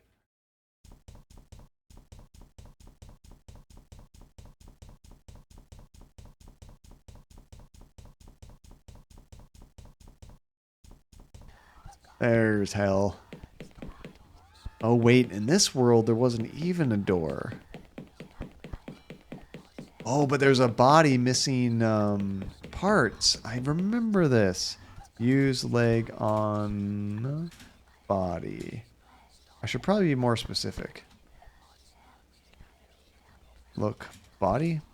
It looked like some kind of porcelain mannequin, but with bits missing. I couldn't see how it was attached to the wall. Attach leg to body. I replaced the left leg. There we go. Okay, so I think what we're going to have to probably do is fully explore this place and see what other body parts we can find. Let's just kind of check out places we've been. Although it might not be in this world. They might all be in the normal world.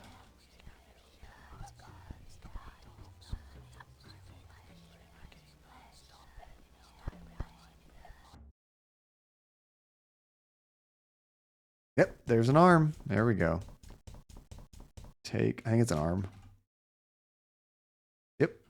So we need 3 more, maybe? It depends if there's a head or not.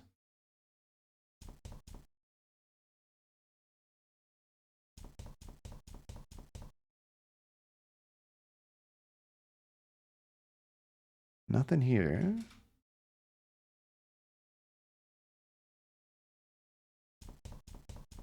I think we can probably also get into 2B, maybe 2A. I think that would be a beds and Siobhan's rooms.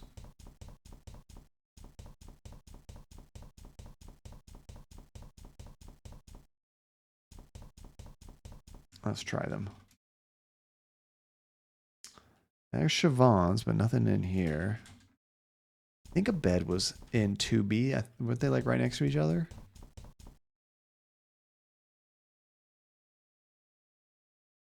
Nothing in here. I'm pretty sure we're going to find all the body parts in the other world. So I think I'm going to just keep switching back to normal.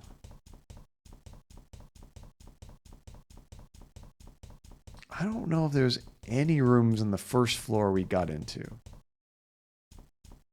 Let's try them.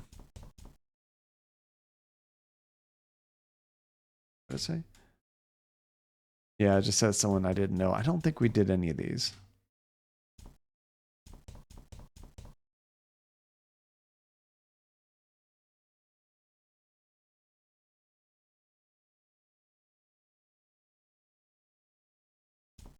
Yeah, I can't go in those. So let's check all the other rooms downstairs. The kitchen. I was going to say the room with all the antiques, but I think we came from there.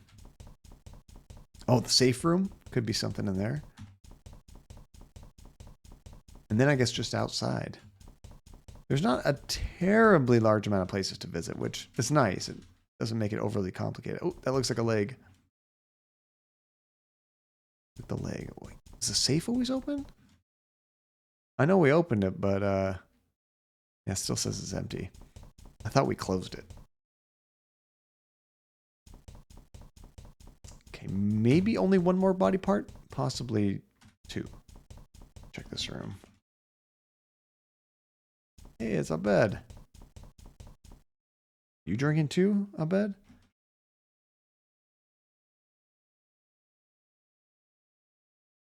Ask a bed about a bed.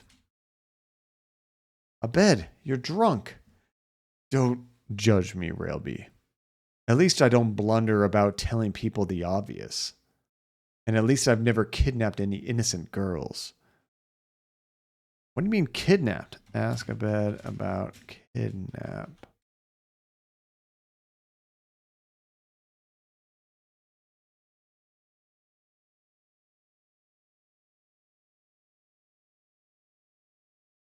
Asking about Siobhan? Has Siobhan turned up yet? I don't care about her anymore. She can make up her own choices. If she wants to run away with any old smooth talker in a cheap suit, that's up to her. This head will be my new assistant. It will be a much better one. Head? Look, head. Oh, does he have the head that I need? The porcelain head appeared to be that of a woman. A bed appeared transfixed by its empty gaze. Ask a bed about head. May I borrow that head, Professor? Oh, I see. You took one companion of mine away, and now you want another? A bed is just a head. What could you possibly need it for? You don't understand. No one understands me. Go get me a drink, then we'll talk. Okay, fine. Now we have a reason to go get that wine, don't we? Maybe we'll find another arm on our leg down there. Let's see. I think we came from here. I'm going to double check. Dang it.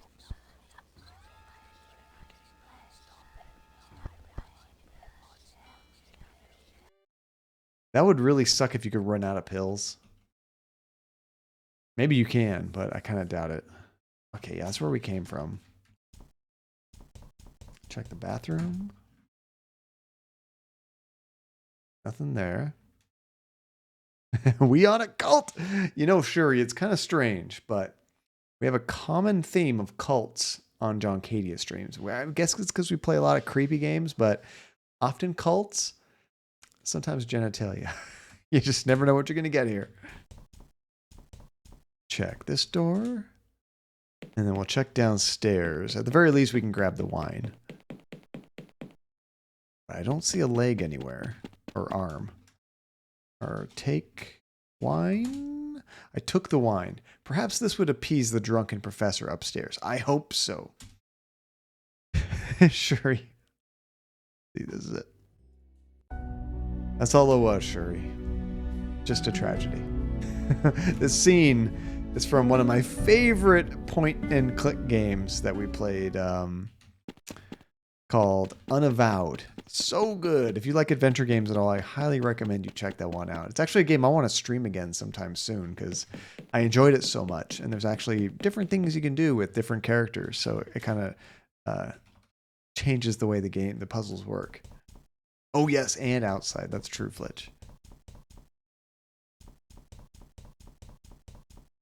Let's give him the wine, see if that works out for us. That didn't work out for us.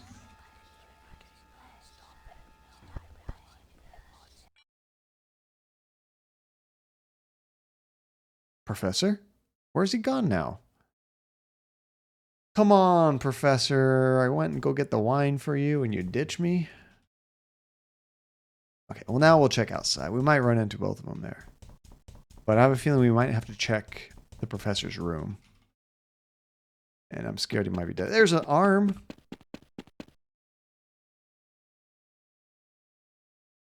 Got it.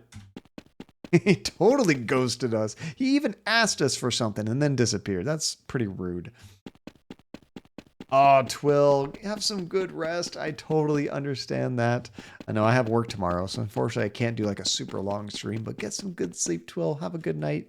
Thank you again for joining us.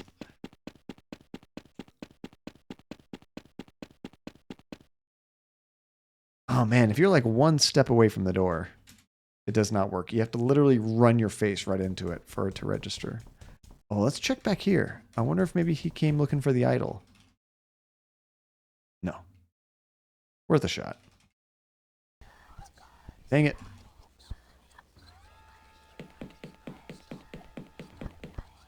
So the only other place I could think of, well, before I go all the way upstairs, let's check the antique room where he was working. It could be there. He did not go back here. Yeah, there's a cult in his mind.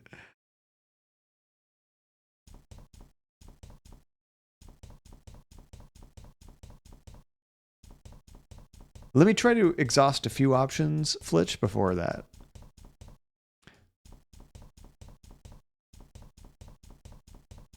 Every once in a while, I solve a really tough puzzle first try really quickly. Other times, I'm working on the simplest puzzle, and I'm stuck on it for hours. You never know.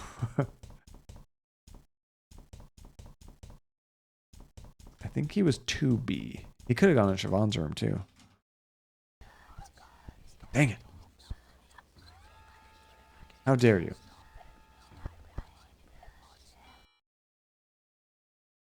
Not in there. Not in here.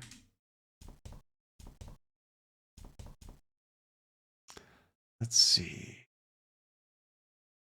Maybe... because we came from the kitchen, so I think we've checked like every major area for him. What if for some reason he shows up in the hell world? That door's shut. We already checked that one. We could also check our room. He could be there. Yeah, right, sure. We just barely missed him. He's still there. You know, some games are kind of like that, where they're very time sensitive and you have to do things at certain times. And if you miss it, you can totally fail the quest. What game was I playing? Kingdom Come Deliverance? It's like a kind of a first-person RPG. Think of like a realistic Skyrim, I guess.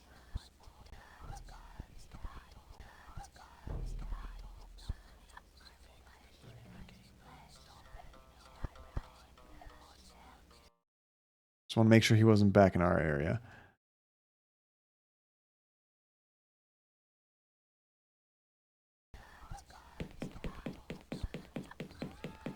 Pretty sure these are all locked.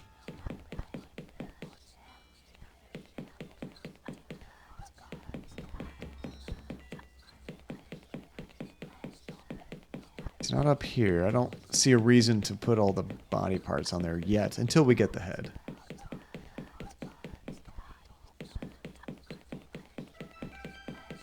What other room am I missing to check?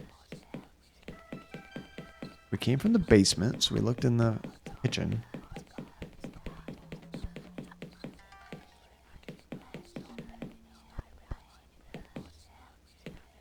Outside? Would he be outside? I have to take a pill for that.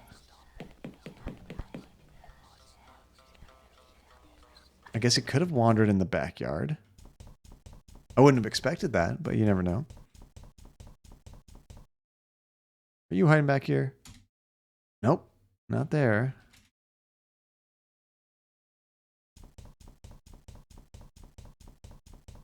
Yeah, I'm just going to check the common places on hell mode, and if I still don't see him flitch, I'll probably ask for help. Drink soda. You know, the hell world and regular world almost doubles the size of this place. You know, we never did figure out the identity of this body here. We saw this a long time ago.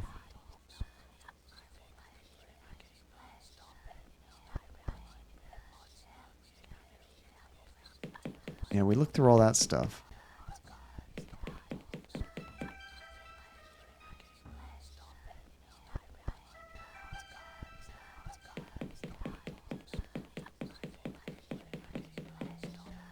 Are you hiding?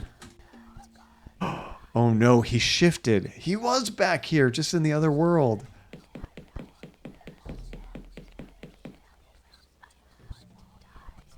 Abed's drunken misery had caused him to shift into the dark hotel. The jolly man of whom I'd grown fond of lay decapitated on the floor. With Siobhan's disappearance, I was now truly alone. The professor had known nothing of the horror. He was blameless and ignorant of any matter involving Defoe Manor or Cursed Idol, but it seemed my dark captor cared little for these facts. Why haven't you killed me too, you skinny bastard? If you can do it so easily, so quickly, why don't you face me? In a display of a warped sense of humor, the porcelain head was sitting where Abed's old one had been. I guess we're taking that head. Nice flitch. I guess he's ahead of the class now. I pulled the head out of the stump, trying not to think about the wet, crackling noise this caused. Oof. We don't know where his original head is. And now I'm definitely going to save it right before we get up there. Or right before we put the body parts down, I suppose.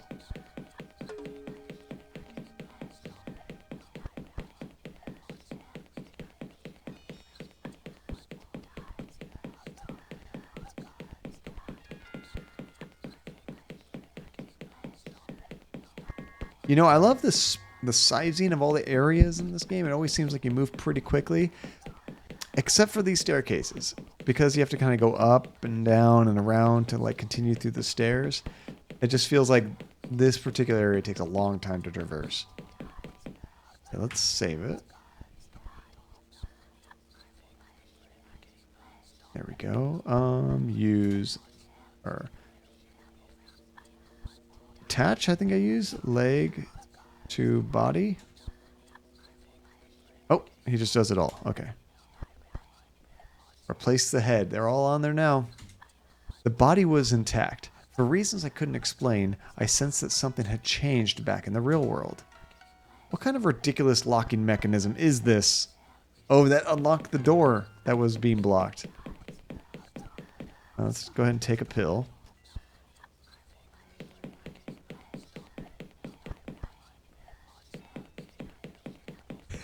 Christian, what's in the box? Or what about, Christian, what's behind the door? Which we just had to like create a creepy mannequin corpse thing to unlock this door. Let's see what's behind there. Oh, we're on the roof. This is where Siobhan said to meet. Oh no, not Siobhan. Our partner guy. Can't think of his name, but he said to meet us here. Looks like there's another note being held down by a rock. The view of the island was spectacular, but most of the roof seemed to be sectioned off by a metal fence. Just about the only feature within reach was a piece of paper held down by a stone. Yeah, poor Christian. Doesn't have the same ring. Not quite.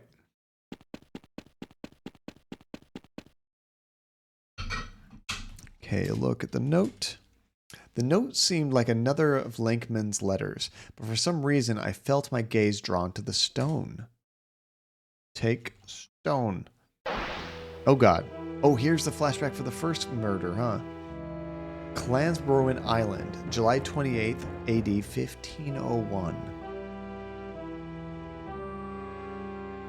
A sturdy tree this. It took us from dawn to dusk, but we finally have it down. I'm tired, Father. 'Twas indeed clever of us to investigate this island, eh, boy? I haven't seen such a gigantic oak, nor do I expect to again. But its wood shall keep us in the business of carpentry for years to come. Father, look at those stones. Do you think there was once a house here? It matters not. Why must you always look everywhere but at what matters? This is your... Father? Is something troubling you, Father? Oh, no. Oh, dang! He's got like that predator invisibility. Oh, I'm playing. What did Boyle do next? Lay down and die. Pick up rock. Hey, throw rock. Bam! Right in the head. Oh dear. Pray for life. Huh? Where am I? I must have shifted into the dark world during the vision. Trilby. Siobhan? Oh, thank God. I thought I was all alone. What happened to you? I don't know. After you knocked me out in my room, I woke up and everything was like this. The hotel's ruined. There's blood everywhere. Oh, we're in the hell world right now. I saw this horrible man. Tall, thin, long black coat. You know him? Enough to know you're lucky to be alive. He didn't notice me, so I ran up here to hide. How did you get past the doll? What doll? Trilby, what the hell is going on? I told you what would happen if you followed me into the shadows. This isn't your problem. Take these. What are these? Tranquilizer pills. Take one. When you calm down, the hotel will go back to normal. Won't you need them? I don't need to run away anymore. Oh, dang. Trilby, wait. Where are you going? I know enough now. I know where the wood came from. Perhaps I can find a way to end this. So I was right. The cursed wood came from the Clansborough Island. But what good does that knowledge do me? Wait a second. I never got around to reading the letter that I took from under that rock. Trilby, I am very close to ending this. Meet me in the hotel basement. I must show you my discovery. Lankman. The other page was another one of those religious papers. Number 1, Volume 1. The Book of Victims. Victim 1, the Woodcutter. The first of those against whom the prince sought vengeance was the woodcutter, he who had held the axe that first felled the tree. The prince came to him and his son, and he struck the woodcutter down, and the woodcutter knew the name of the king. And the prince turned to the woodcutter's son, and he said, You I shall let live, for you are young and are of the innocent, and that you may go among your people and tell them of what I will wrought. And the woodcutter's son fled, and told all of what he had seen. But the men of technology are arrogant, and his words were unheeded. What about when he pelted you in the head with a rock? Did you forget about that? I like how he left that note out of there. Just that he ran away. It looked like he decked you with a rock and then laid down for a second. All right, let's go down. Probably save it again. I feel like Lankman's setting us up for a trap. I don't know why. I don't completely trust it. Now, the previous game had a save limit of 20. I wonder if this game has the same, because they all kind of feel like they're part of the same engine. Horror engine.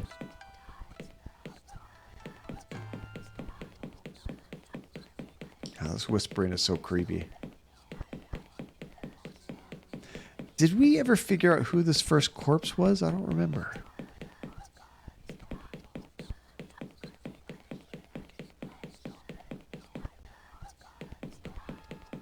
basement is where the wine is.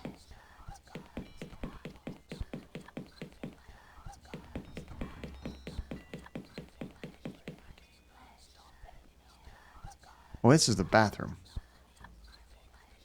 Kitchen's this way. That's right.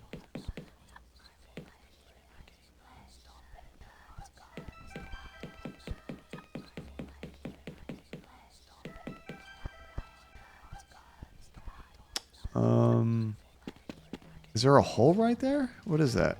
Look around. The grimy cellar had been abandoned for some time. A large section of floor was worn away. Someone had dug a hole in the foundations large enough to admit a man. Okay, there is a hole there. Enter hole. Giggity. I wasn't close enough. Oh, that's always a problem. Okay, try this. Enter hole.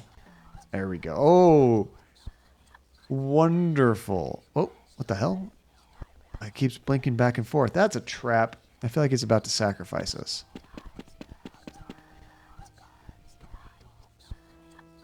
There was some kind, or I was in some kind of cavern dug out of the rock beneath the hotel. It seemed to be in a constant state of flux, flitting back and forth between the real world and the dark twin. I was certain that the gigantic stump in the middle of the floor had something to do with all this. I did save pretty recently, but yeah, I feel like we're about to die.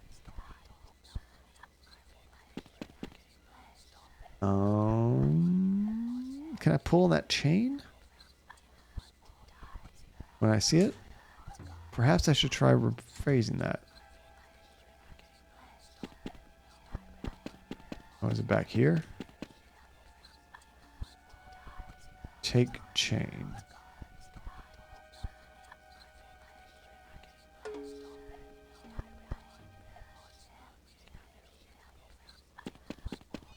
See, I can't take it down. What do we have in our inventory? Nothing that seems like it'd be super useful. Let's look at the symbol here. Once it pops up again. In Dark World, a symbol that was drawn on the stump in blood. A circle containing a square with 4 triangles around it. We'd heard that earlier.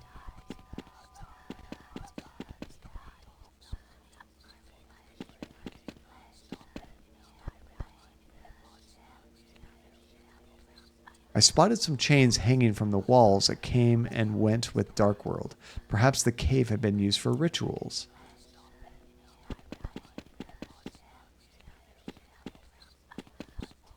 Let me look around one more time to see if I missed a clue.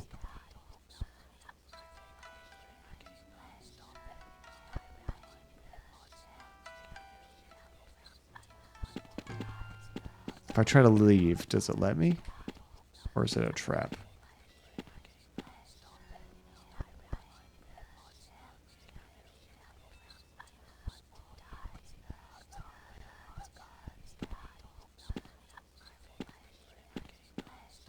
I don't think you can leave here.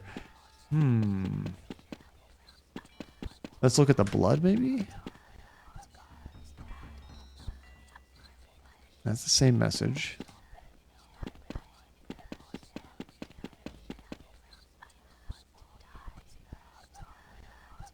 Pull chain down. Oh, interesting. I think it might have been correct. Perhaps I should try maybe you put on the chain. That'd be weird.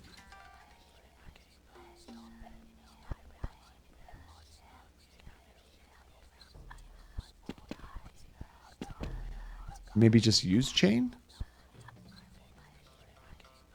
No.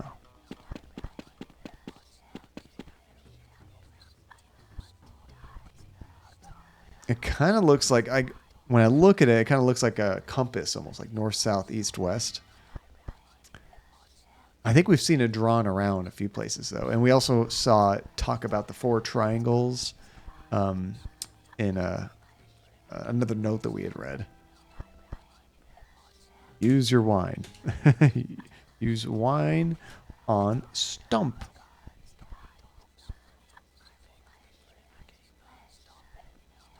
And that's probably the tree, the cursed wood tree, yeah. Because look how thick that base is. So they actually built this hotel directly over the tree.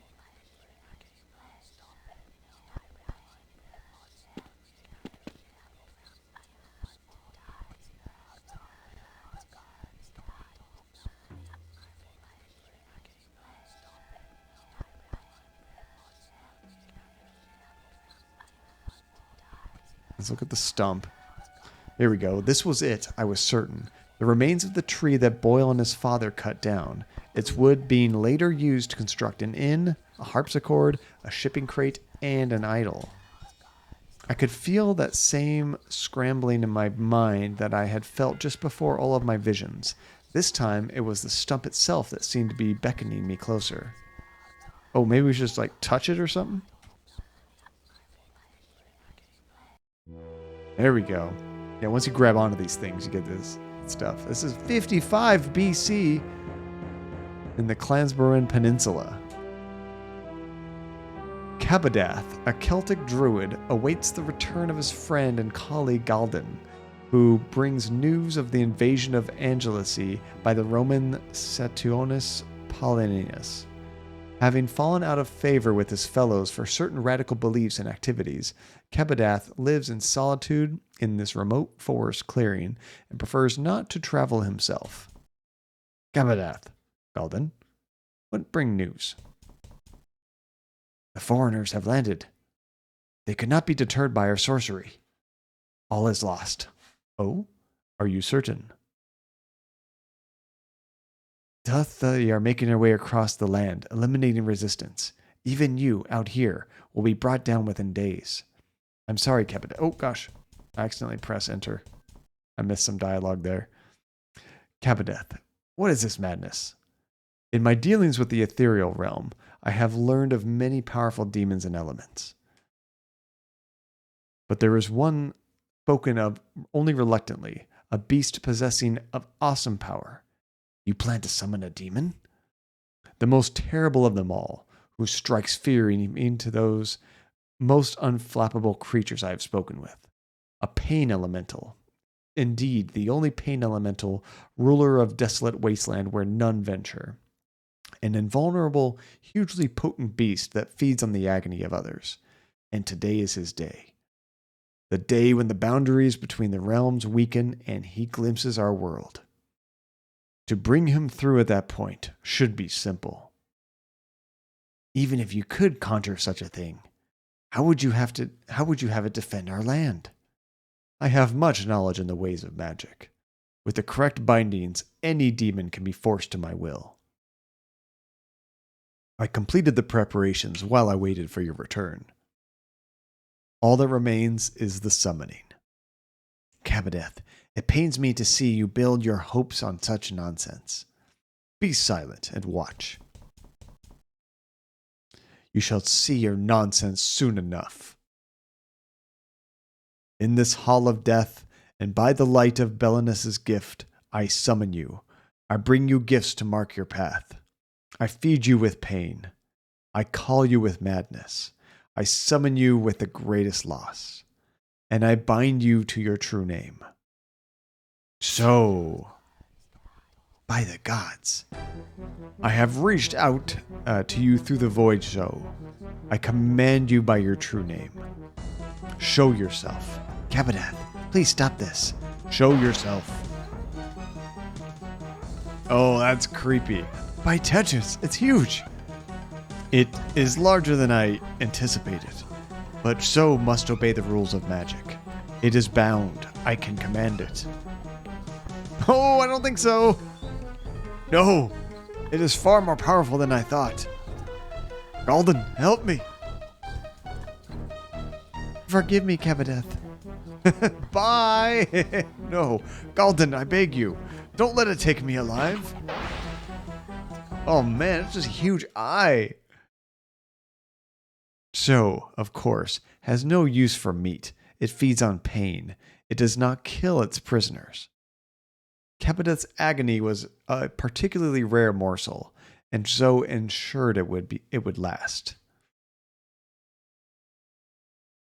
His soul was placed inside of an oak sapling on the site of his old home to grant his body immortality. For 5 centuries, as the tree grew, he knew torment beyond even his most depraved imaginings. By then, his body was warped and his mind long fallen into soulless dementia. He was Chzo's. Am I saying that right? Utterly and completely his slave. Trilby, Siobhan, you're supposed to leave. I couldn't. A bed. The professor, he's dead. I know. He was killed by the shadows. Just like they will kill you if you don't get away from here. What is this place? This cave is the center of the reality shift. The stump is what's causing it all. How? It is a vessel for the soul of the tall man. The acolyte of Chzo. Linkman, nice to see a friendly face. Amazing, isn't it? Of all the things Sir Roderick could have used to murder his son, he chose that idol. Placing the soul of John Defoe into the wood alongside Cabadeth's, infusing the poor R with Chzo's magic, allowing him to come back infinitely more powerful than before. Certainly pretty lucky. Lucky. Chzo had to wait 2,000 years for that opportunity. The opportunity to blend magic and science in a single entity. The opportunity to create the bridge. What are you talking about? The bridge between realms. Over which Chzo will cross into our universe and purify mankind. Our order has waited 200 years for the prophecy to be fulfilled. You're not with the Ministry of Occultism. Who are you? 200 years ago, the prophet Jack Freehorn founded the Order of Blessed Agonies. Since then, we have grown, watched, and waited. I knew he wasn't who he said he was. It was only in the recent years that the events foretold the Book of Chzo began to occur.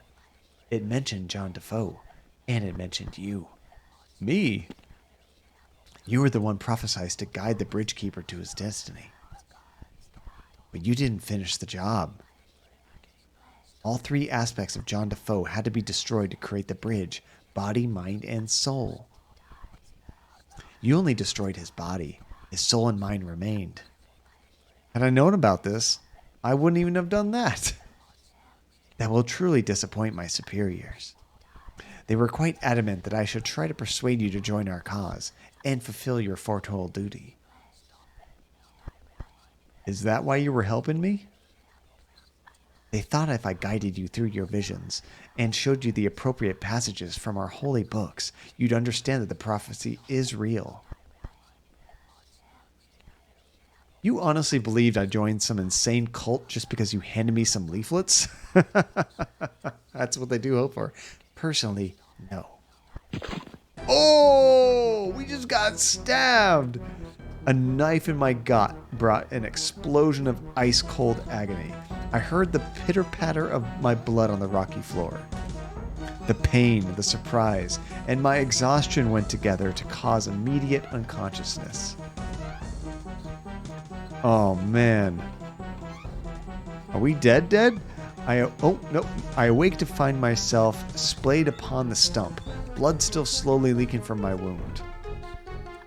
In my injured state, I could barely move my limbs. I could barely move. My limbs refused to respond. I was as weak as a newborn. Linkman. Oh, good. You're awake. I was afraid you'd miss this. What are you doing? After your staggering ineptitude in Defoe Manor, the Order needed to nudge things along. We needed a connection to Chzo to help administrate his coming. And today might be the only opportunity we have all year to summon the Tall Man. You're going to bring that thing into our world? Hey, Platinum, how you doing? Thank you for the raid. With a standard ritual blessing agonies, after he takes your life, he will be grateful to us. And then he will guide us to our destiny. I don't think he will. So why'd you stab me? What if I'm already dead by the time he gets here? My goodness, Platinum, thank you so much. Men like you, Trilby, die on their own terms.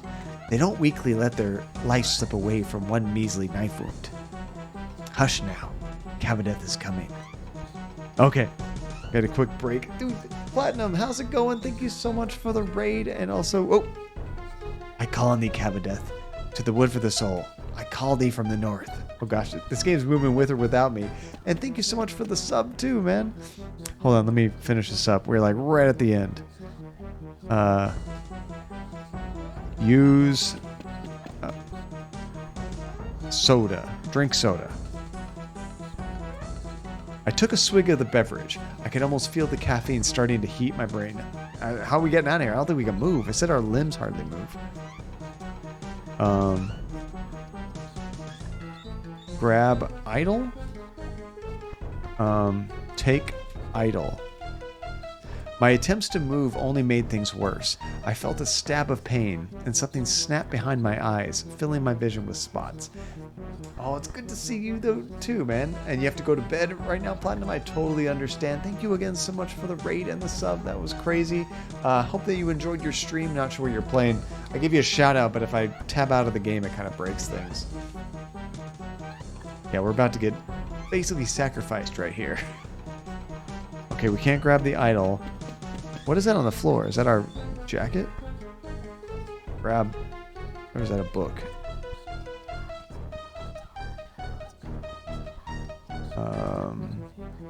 Crawl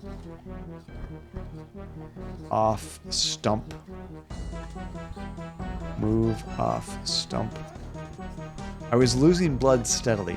My arms and legs were limp and unresponsive. I couldn't move. Oh no. Oh, you're doing Car Mechanic Simulator. How do you like that game? I've never tried one of those before. Drink wine.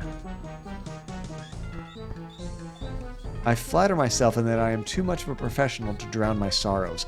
Are you kidding me? You can't drown your sorrows right now? Oh. Crap, I just saw him. Oh, I missed a message. Reality fits from realm to realm, tormented, confused.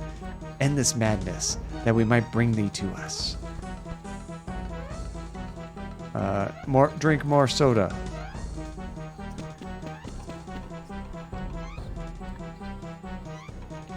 It doesn't do anything. Use soda on idle. Oh crap, he's about to appear. Pour soda on idle. I can't talk to Siobhan over there. It was becoming harder and harder to breathe. Air rattled in and out of my lungs like a buzzsaw. Oh really? You were actually a mechanic in real life. So how does it how does it work as far as, you know, real mechanic stuff? Does it feel pretty realistic, you know? Does it cover everything, or is it missing a lot? Oh yeah. Try throw soda at Prince? No. At Linkman. I couldn't think of his name right there.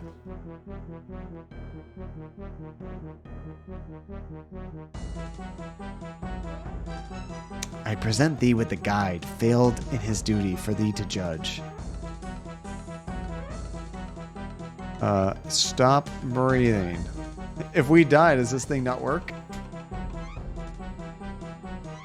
Kill yourself. I was gonna say if we get, oh, there's two ends. I was gonna say if we're dead, maybe this thing doesn't work. Oh man, there we go. Thank you.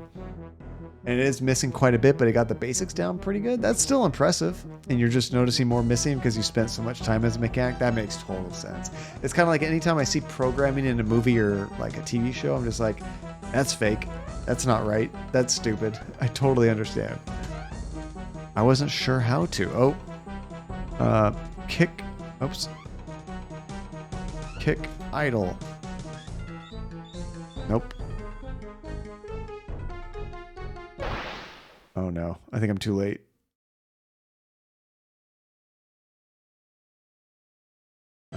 Oh no!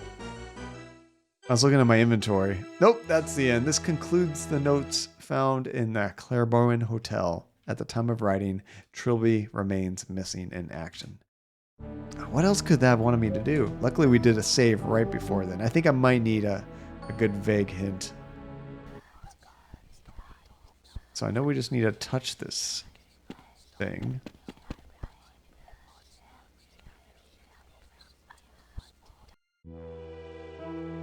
Oh, I can kind of see some of that text that I missed. I accidentally skipped a little bit here. We doomed the world! Yay! Oh, was I someone on the right course?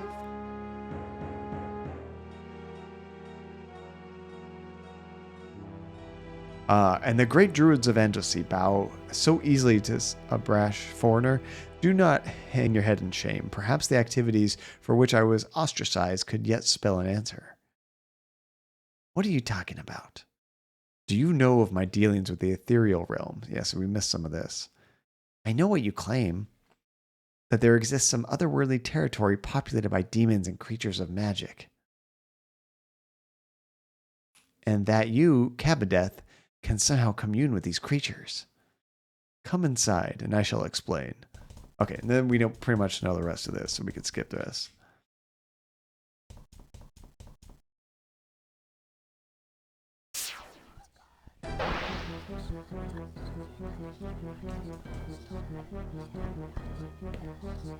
That's so cool. It's a weird eyeball with tentacles. I get very much a Cthulhu-esque vibes from that.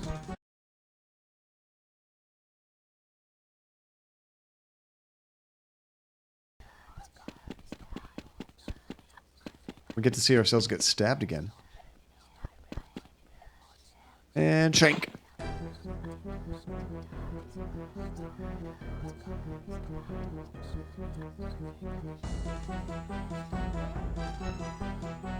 I want to see if he gives me any other clues, just kind of skimming what he says.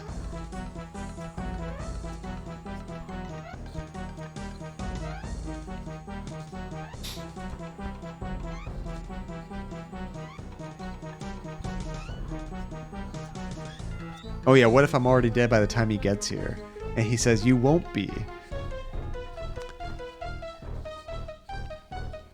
Yeah, so that's kind of, and I was actually kind of testing, like you were saying, Hasifa. I'm like, stop breathing, kill yourself. Like, if we could actually die, maybe they wouldn't be able to continue this, right? What do I actually have to kill myself with? We can't really move.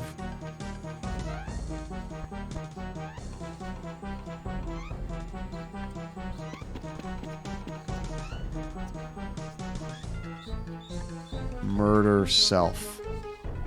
Not yet, but I was pretty close.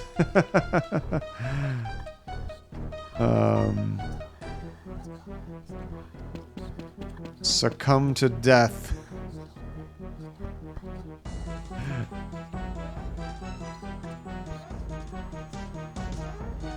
Oh, play dead. How about that? Let's pretend we're dead. Nope.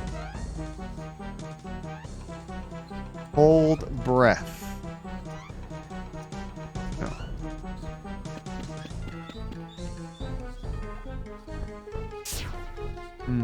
Ah, crap.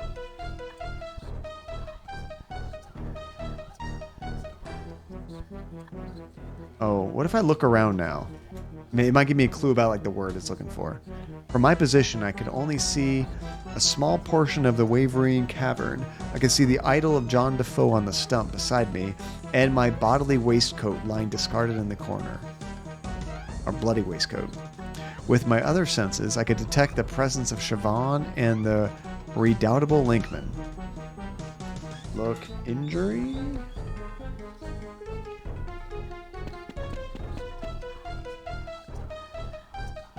Is that like our stomach that's injured? Touch stomach?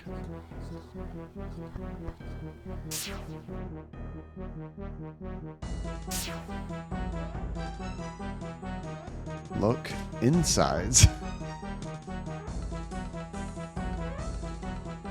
No.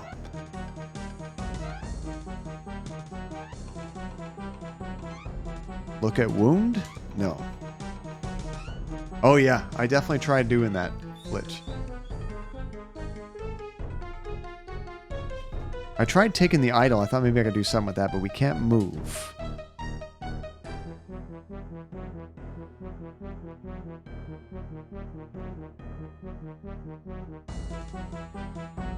Oh, because I'm trying to like follow their format. Maybe I just do a single verb like that, like just die.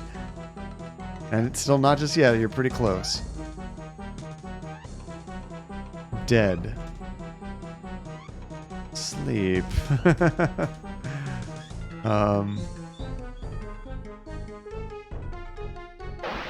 Dang it.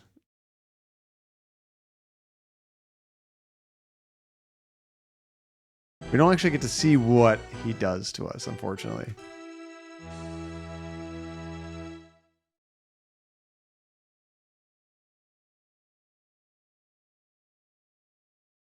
Oh, I did notice that when we try to grab the idol, it like said, you know, oh, you made it worse. Maybe we can like do that over and over and over. I wouldn't have thought to do that.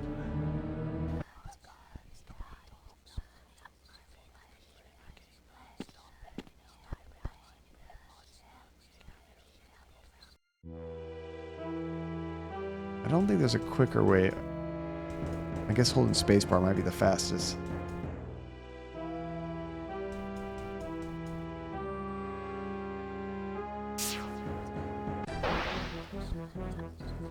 Oh, I see. I have an idea of what to type. Okay.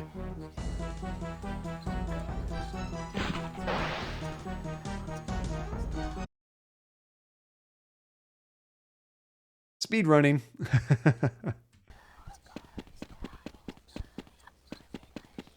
I feel like if you hold spacebar, they even walk around a little bit quicker.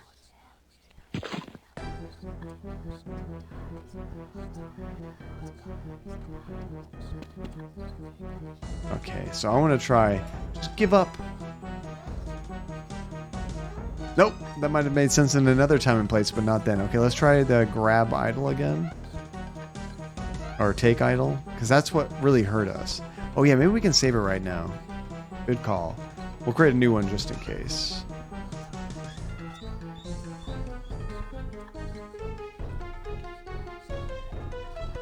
Take idol? Yeah, see, it made things worse. We felt a stab of pain and something that snapped behind your vision. Try it again. I was losing blood steadily. My arms and legs were limp and unresponsive. I couldn't move. Oh, now it seems to repeat that every time. I thought, ooh, maybe if I did that enough, we would just die.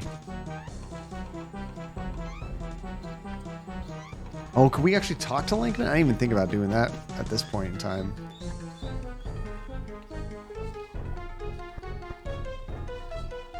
You had the idol of John Defoe all along? I did. I placed it here to reunite the wood with the tree from which it came. Kebadeth will appreciate the sentiment. Why is John Defoe the bridge? What makes him so special? He was born in the scientific realm and was killed with magical wood. The magic brought him back as a wraith. As such, he is an entity of both realms, both magic and science. 1 foot on each side of the border, he is the bridge, just as the prophecy said.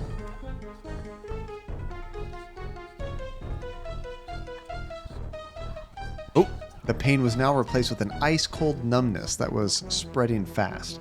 The room was swimming before my eyes. Siobhan, are you there? She's here, but she can't answer you.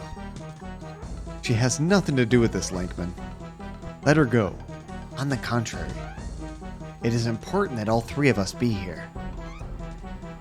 It is part of the ritual. How about a bed? And what do you get out of this madness, Linkman?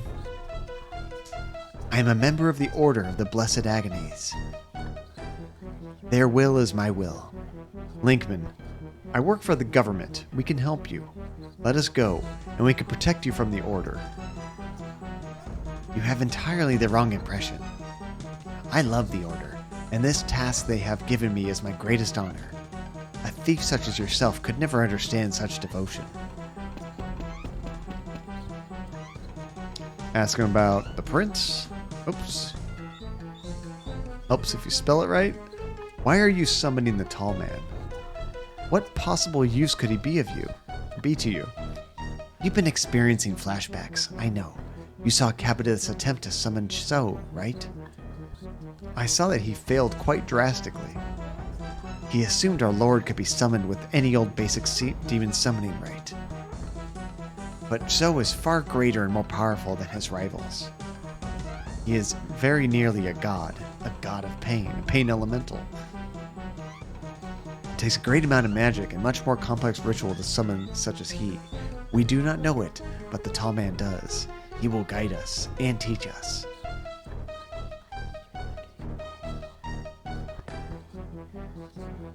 Let's see. Oh, I guess we could ask about Chzo directly. The tall man is Kappadeth, right? I'm glad to see you were paying attention.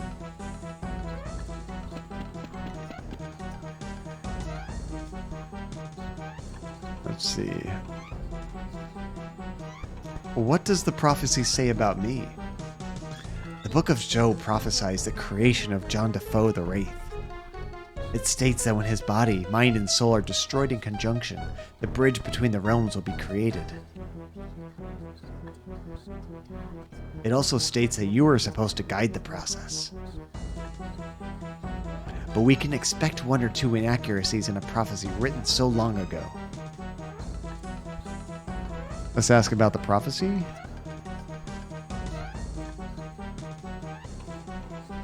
What does... Oh, wait, same thing.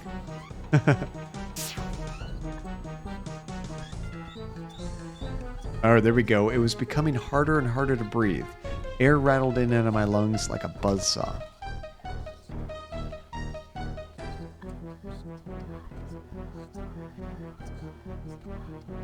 Yeah, still can't move. I think that doesn't change.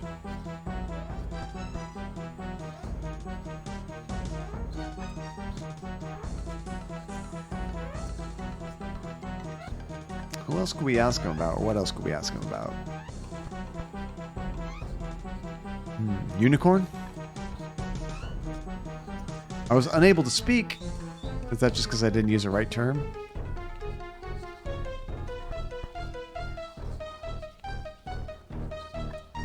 That's a problem.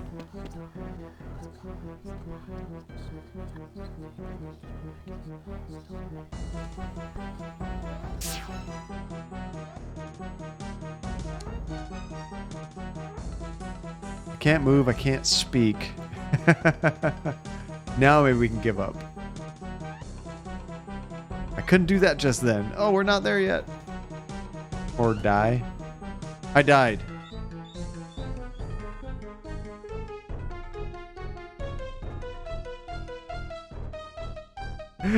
Is that it? Yes, it is. I present thee with blessed agonies, mind, body, and soul. Oh, he's going to be so upset. I present thee with a guide, failed in its duty for thee to judge. Tall man's going to kill you because you didn't give him a good sacrifice. Come. Come.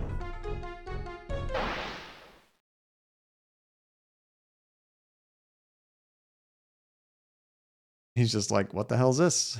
He's already dead. What? He's dead? No, that's not possible. Master? Master, please, no! Ah! Oh yeah, he's a goner. Trilby? I'm guessing that was Siobhan.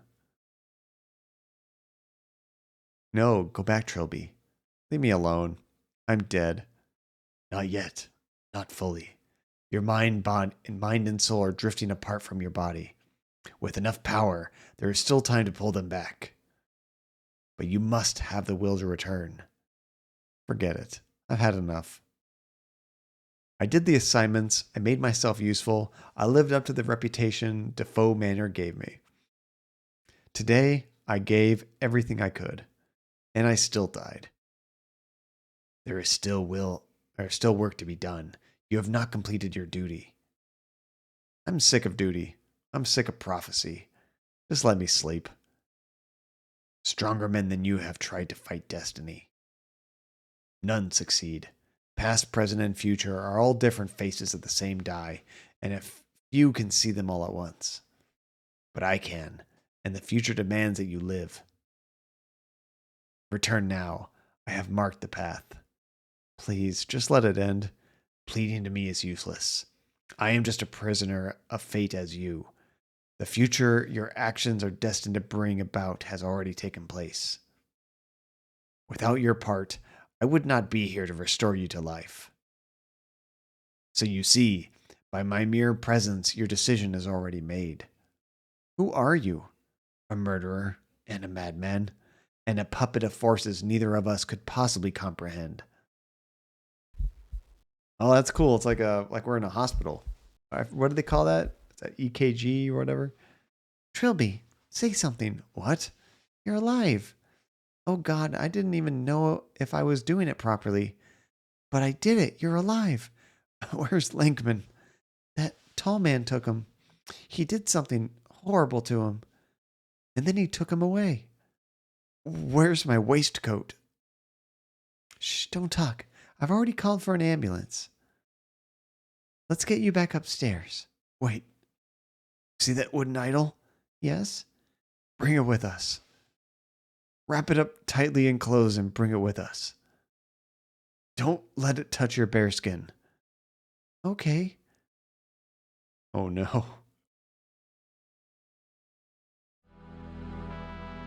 And now it sits across from me. The idol? Oh yeah. The reality shift had cleared up and we were free to leave. An STP cleanup crew arrived with the ambulance. No trace of a bed or the hotel staff was found. Officially, they've been classified as unexplained disappearances. Linkman and the tall man seem to have also vanished, which does not surprise me in the least. Siobhan signed the Official Secrets Act, and last I heard is staying with her parents to recuperate. Which just leaves me to write my notes with the final idol that haunts my dreams gazing at me from across my desk. I was dead. I can't pretend I wasn't. No amount of CPR could have brought me back from where I was. So who did? The man in red? Who was he, if not an insane hallucination and brain death? Unimportant. I am alive and that's all that matters. Just that. And the destiny of this wretched statuette that I am apparently fated to carry out. Every instinct in my being wants to burn it to ashes and grind them in the dirt. But I do not. Linkman spoke of a prophecy that the destruction of Defoe's soul would somehow help him and his order summon their dark god. So if I destroy the idol, they win. But what else can I do? I certainly can't keep it. I know from experience that it leaks malevolent influence like a broken pipe leaks water. The only other option is to hide it. But where can I hide such a thing and ensure that it is never found again by human hands? In space. I shall have to think about this. Trilby. At least that's my main guess. The fulfillment of the prophecy continues. The ritual for the summoning of Chzo will go ahead. Events have been set in motion that cannot be stopped.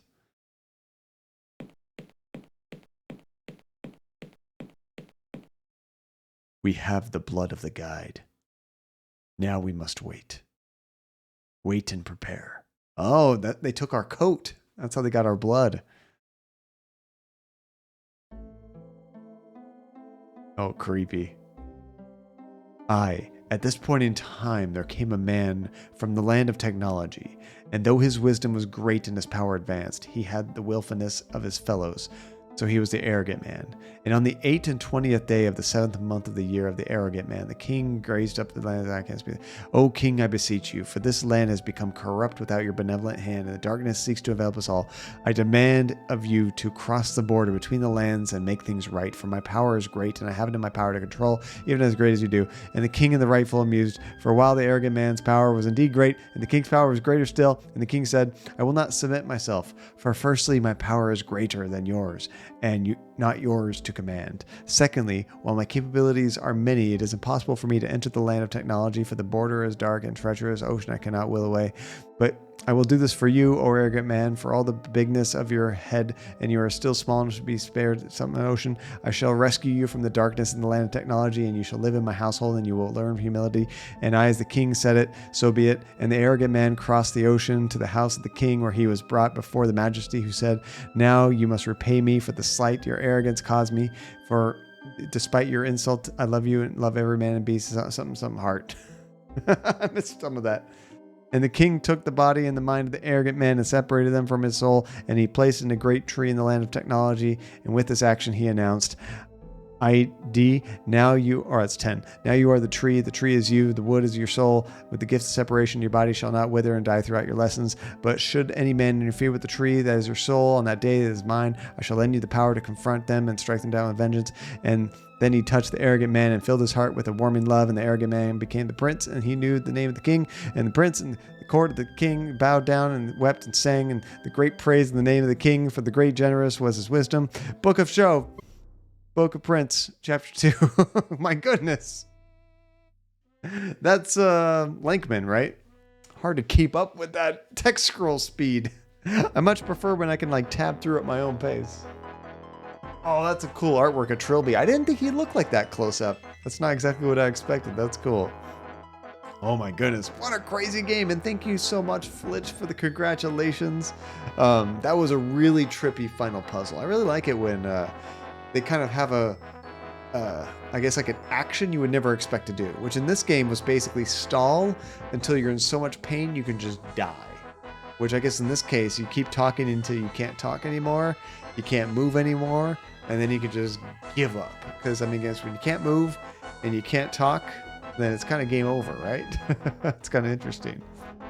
And Splat meet the caretaker. And the staff, they were the corpses sitting around. Oh, that's cool. I like that. They give themselves credits for that. Yep, that body, that was me. And that text scroll is in the books that show in the game. Oh, that's nice. You can go back and read it properly. Good, good. Otherwise, the easy thing to do would be like rewatch the stream and just pause at certain moments. Nice. Oh, we did it. Perfect timing, too. It is time to wrap things up. What a cool game, Hasifa. One more, and I think you just said it, Flitch. It was that 6 days sacrifice. Can't wait to check that out on Thursday. That'll be very cool. And if, I mean, these game times are anything to go by, we'll probably start it Thursday and finish it on Saturday. So that'll be very cool. I can't wait to see how this whole thing wraps up. And has Yahtzee made any other games beyond this series, Hasifa, or was it just these 4 games and then he quit and kind of did like journalism and whatnot? But still, really awesome stuff. Thank you for requesting that. It is time to wrap it